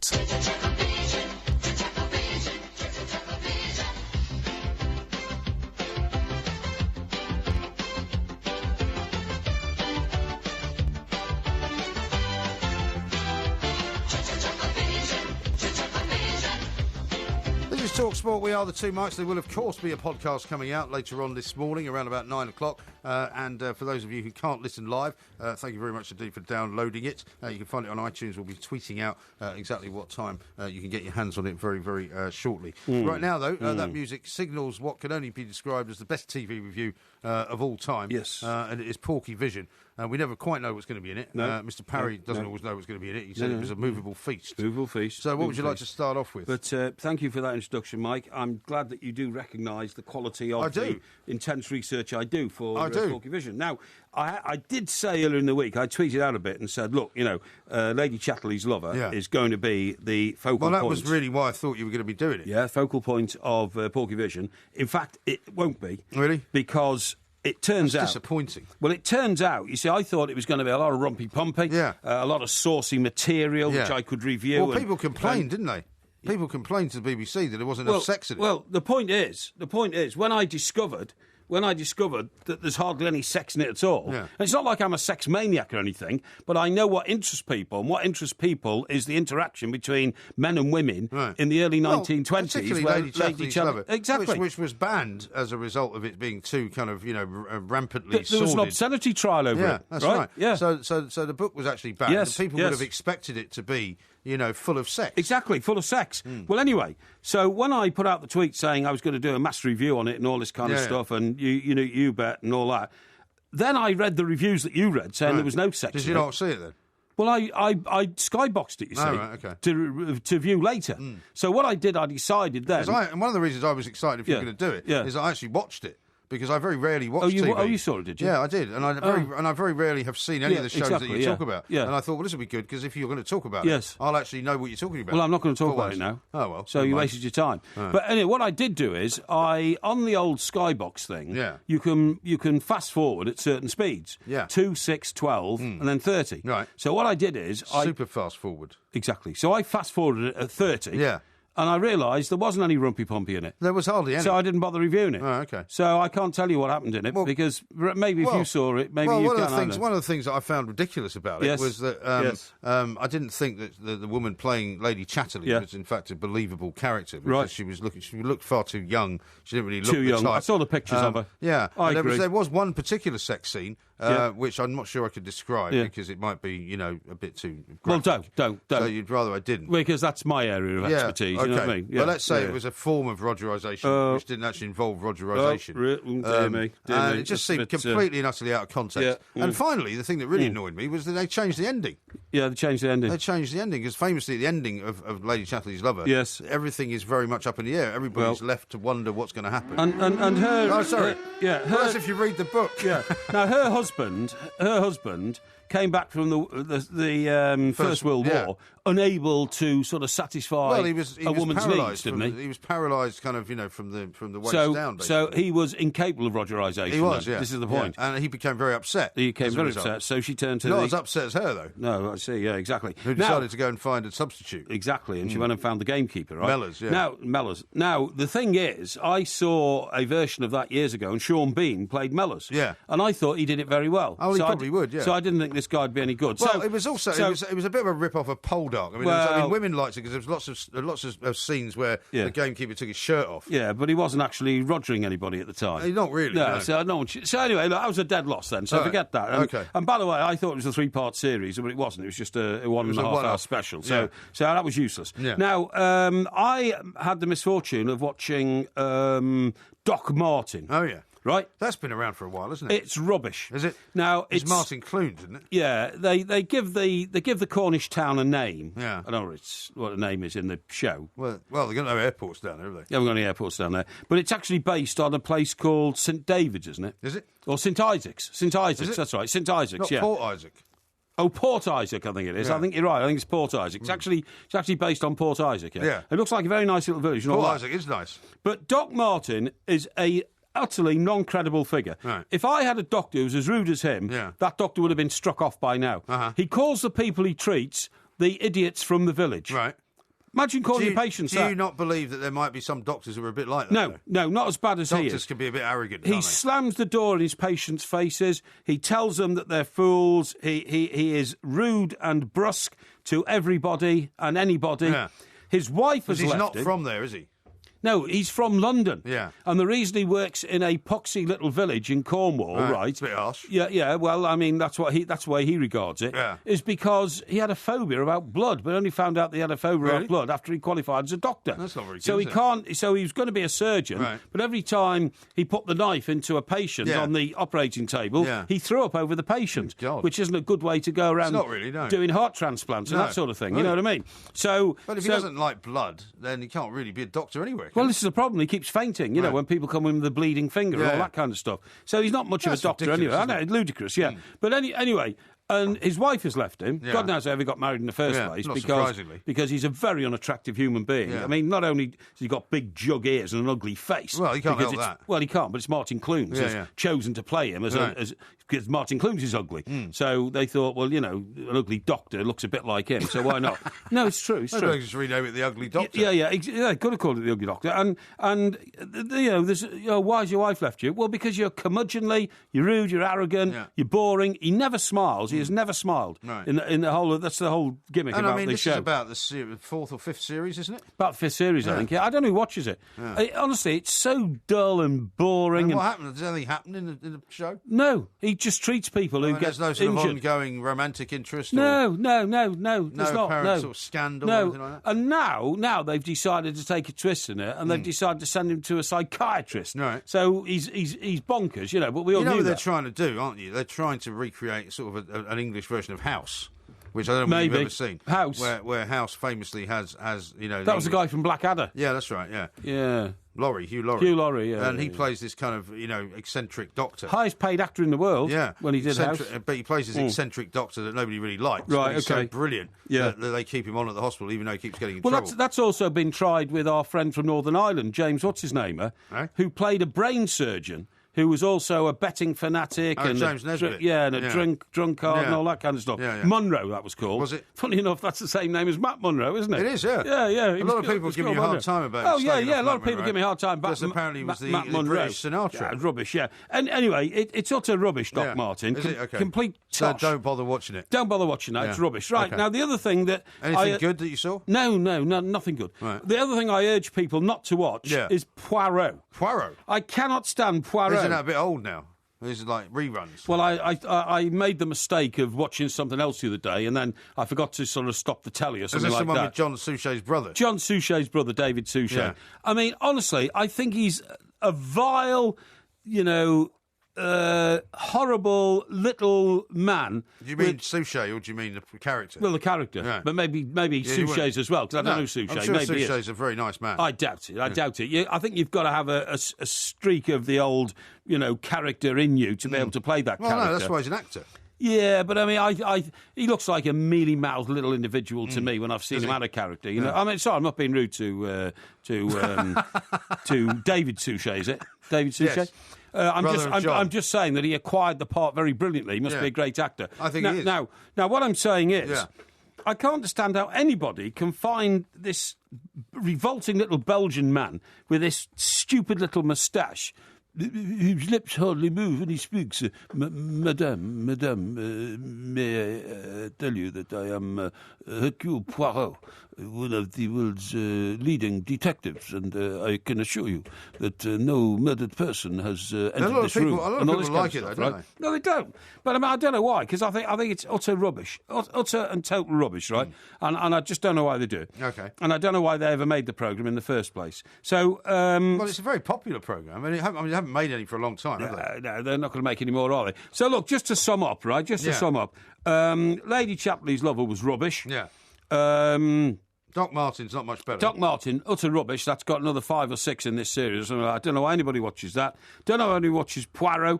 Coronation Street's getting on my nerves because the plot is becoming ridiculous, and Carla is going away, gambling her career away and gambling her fortune away because she thinks she's burnt people to death, but she hasn't. Right. That was Tracy, and Tracy's about to actually confess, I think. I'll tell you about that when I've caught up with a few episodes of it, right? And probably the only thing worth watching this week is our old pal Piers in his True Lives, is it? Oh, Life Stories. Life Stories. Yeah. Who's he got on? Mo Farah. Oh, right. And Mo Farah talks about, his troubled and interesting childhood and experimenting with drugs and all this kind of stuff. I wonder whether that's where the Daily Mirror's got this story, a Mo exclusive, because he quite often does give exclusives to the Mirror, doesn't he? Yes. I just wanted to test Cat. You chew it and it's like drinking 10 cups of coffee. Oh, there you go. And is that from that programme? That's his TV drug confession. Yeah, it is. Well, there you go, you see. I'm right on the ball there, right ahead of the game, OK? Yeah, exactly. And I can't find an awful lot more worth watching on TV. I'm still watching Dallas. Right. Dallas is still good. Good. JR, has done something really dreadful this time. He bought a tanker that wasn't too seaworthy, and it sunk with 1 million barrels of oil on it. And he's got the insurance money. Well, I don't know. I think he's trying to blame the guy from West Star or something like that. But I mean, I can't follow that every morning because sometimes it's on at 10 o'clock and I'm too busy and all that kind of stuff. Okay, so there's not a lot worth watching on telly, and quite frankly. You better just listen to the radio then. Yeah, I am. I'm wondering really whether my, Porky Vision TV review is going to last. because... Well, no, I mean... There's not enough good TV for me to watch, you see. Yeah, but there's plenty of bad TV to review. Well, but I mean... You've just illustrated. But I'm getting a bit fed up of being the harbinger of doom and telling everybody it's all rubbish. Right. But it is all rubbish, that's the problem. Maybe what we could do is have you do a review of some of the movies you've seen. Yeah. Because people really liked your Kill Bill 2 description. Did they? Good. Downton's coming back. Cut. Downton's coming back, but I'm fed up of watching Downton. Oh, I'm not sure I want to watch the new series. Do you want to watch a new series? Yeah, I will, yeah. Oh, I might watch it, but it hasn't got anything like the appeal of the old series. No. And also, I'm waiting for Peaky Blinders. I want Peaky Blinders to come back. Yeah, all right, well, calm down. Sooner rather than later. Okay, I'm sure we'll get Where's there. Peaky Blinders? The new season of all of these things. Peaky. Peaky Porky. Yeah, that absolutely. was the Porky Vision for this week. Thank you. And there'll be more same time next week as long as Porky doesn't resign. This is Talk Sport.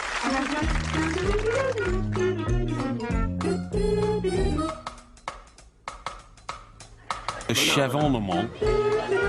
A chevonement.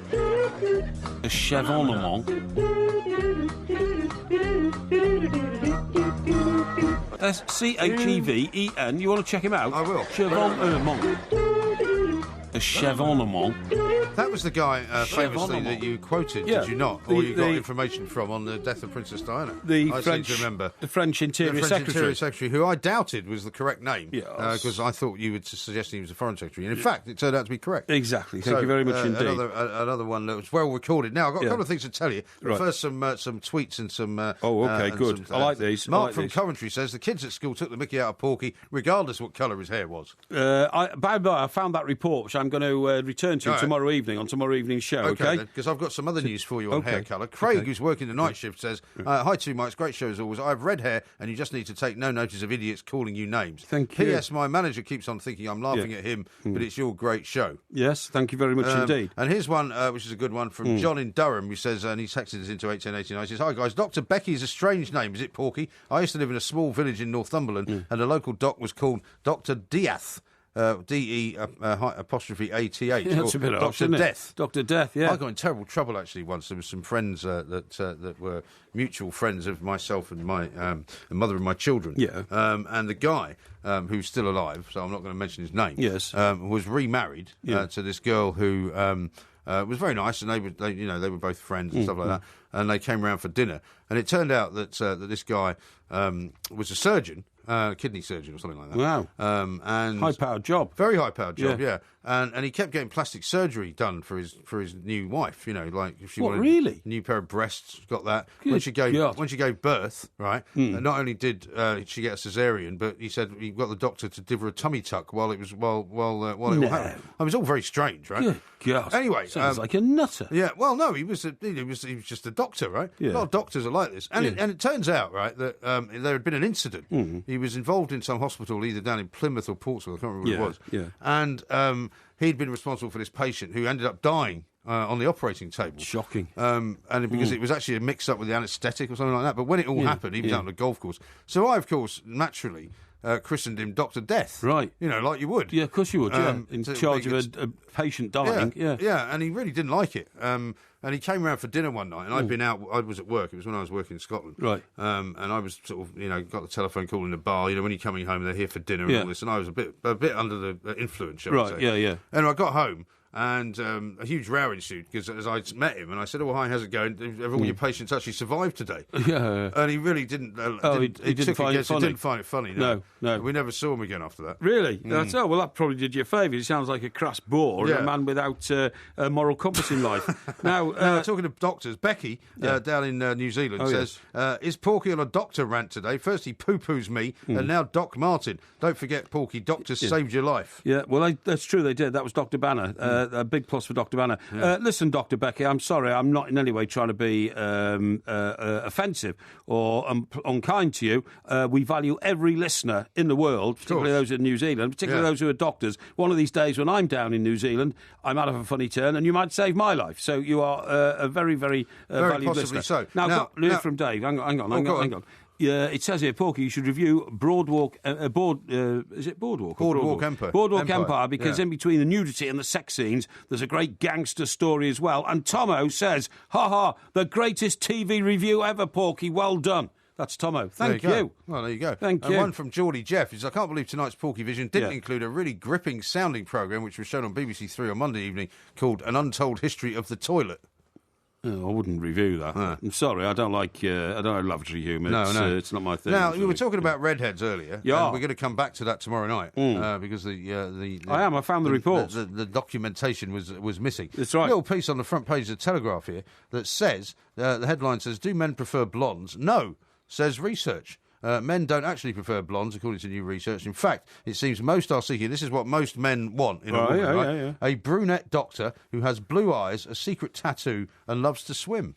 Well, brunettes are my favourites over blondes, Are they? I have to say. Blue eyes, Well, I after can what go... you said earlier, surely auburn hair. Well, auburn hair is that dark, isn't it? It's not blonde, if you see what I mean. Right. Blue eyes, no problem with that. What the idea of a tattoo, I'm not that keen on. Well, some people like the idea of a kind of secret tattoo, not one which is necessarily visible. I'm sorry. But one which becomes visible. Why would a lady at have a certain secret points. tattoo? Well, because some people think it's quite sexy.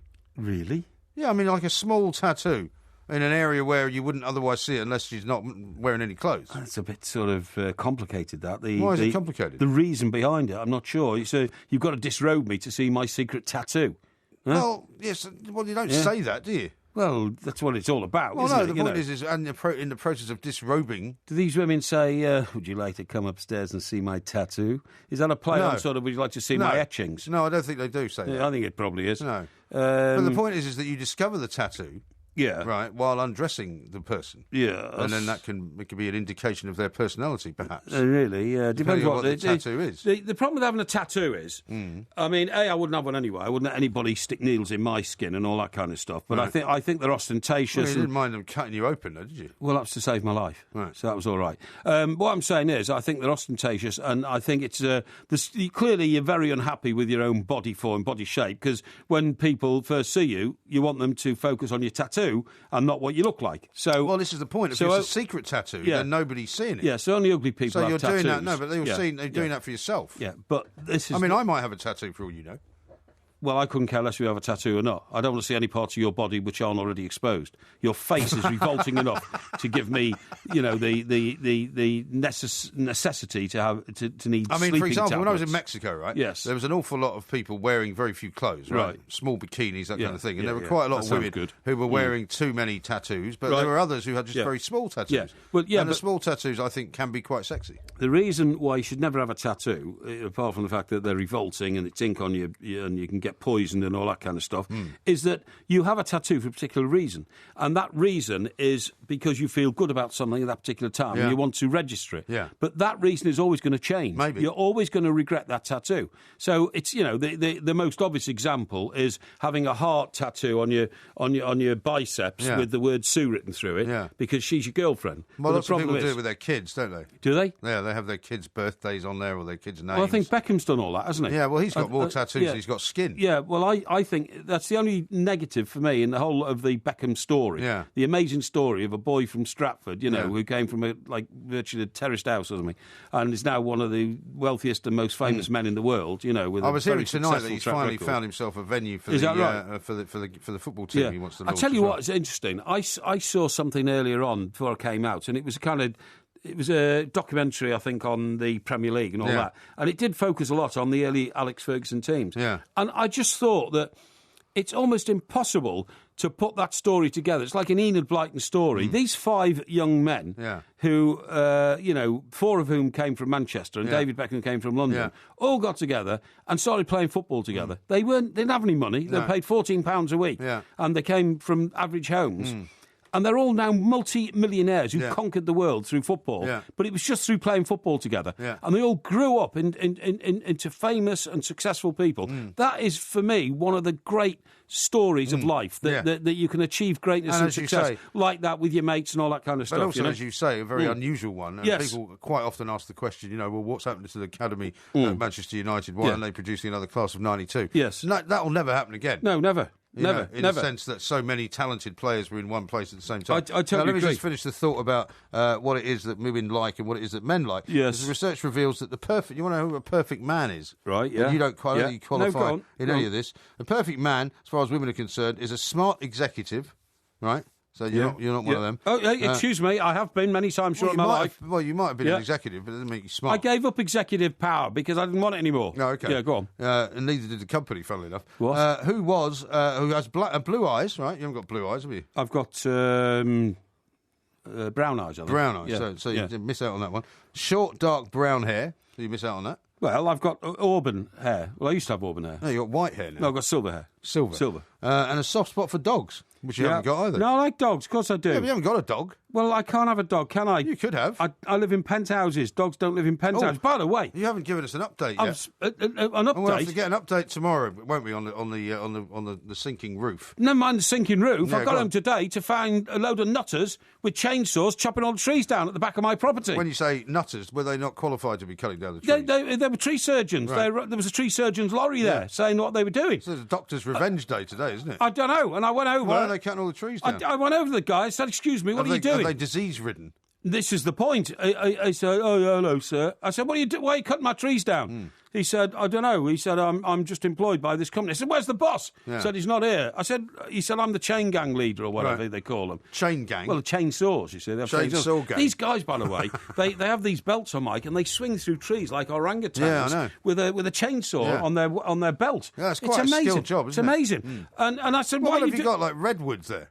No, pines. They're pines. Oh, are they? Pine trees. So Honest quite to God. tall. Yeah. I said, "What are you cutting these down for? You gone mad?" Yeah. And they said, "We were told to." And I said, "Who by?" So I rush upstairs and get onto the old management company. Yeah. Can't get hold of the right guy. Nobody knows why it's happening. Meanwhile, half of the forest that inhabits the grounds of my palatial penthouse is disappearing fast. I don't know what's going on. Maybe they're building another massive block of flats right there. No, I don't know what's going on. It's madness. And so nobody knows the reason. I'm going to have them replanted, I'm telling you. You can't replant them. Well, it's a border between my property and the property next door. I don't want to see the peasants who... no, I'm sorry, I didn't mean that. The people who live next door, do I? Well, I don't know. It's just the next block over or something. Well, funny enough, mine's a big block, and then there's a block one away. But in the middle, there's quite a nice, what they call the manor house, you know, quite a nice building. But I don't look into their backyard, and they don't want to be looking into my car park. So I'm going to have to sort it. Yeah. But it's a problem. Now, it's a problem, I'm telling you. Simon has sent this in.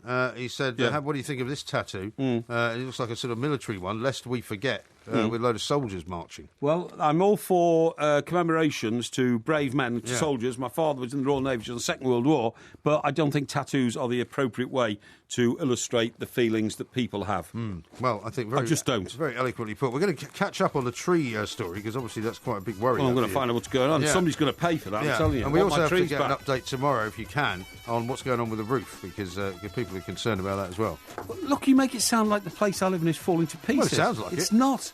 It's not. You've got chainsaws going on. You've got, It's structural reconstruction, actually. That's what it is. Yeah, it doesn't sound good. This is Talk Sport. We are the two Mikes. Look at the light! Don't forget to come back tomorrow for another sparkling, as fizzy as a bottle of champagne podcast from the two Mikes. Gilbert had called me down to reception to ask them to call a doctor because he was paralysed. And when they said, "Well, what made you think you're paralysed, Mr. Johnson?" He said, "I'm in the shower and I can't feel the water on my skin." But he was wearing his Mac. but he was so drunk, he didn't know he had his Mac on in the shower. So he thought he was actually suffering some sort of, skin problem. Right. Unbelievable. So that's the only time I went to Hull. I never went to Hull again after that.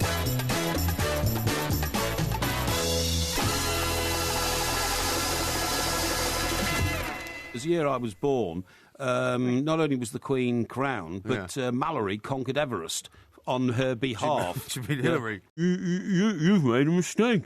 If you love the Two Mikes podcast, you'll love the live show. Weekday overnights from 1am on DAB Digital Radio and 1089 and 1053 AM and via the TalkSport app. TalkSport, your Premier League station with exclusive commentaries every weekend. What an absolute corker! TalkSport. Well, I'll stick around to the end of the show, don't worry.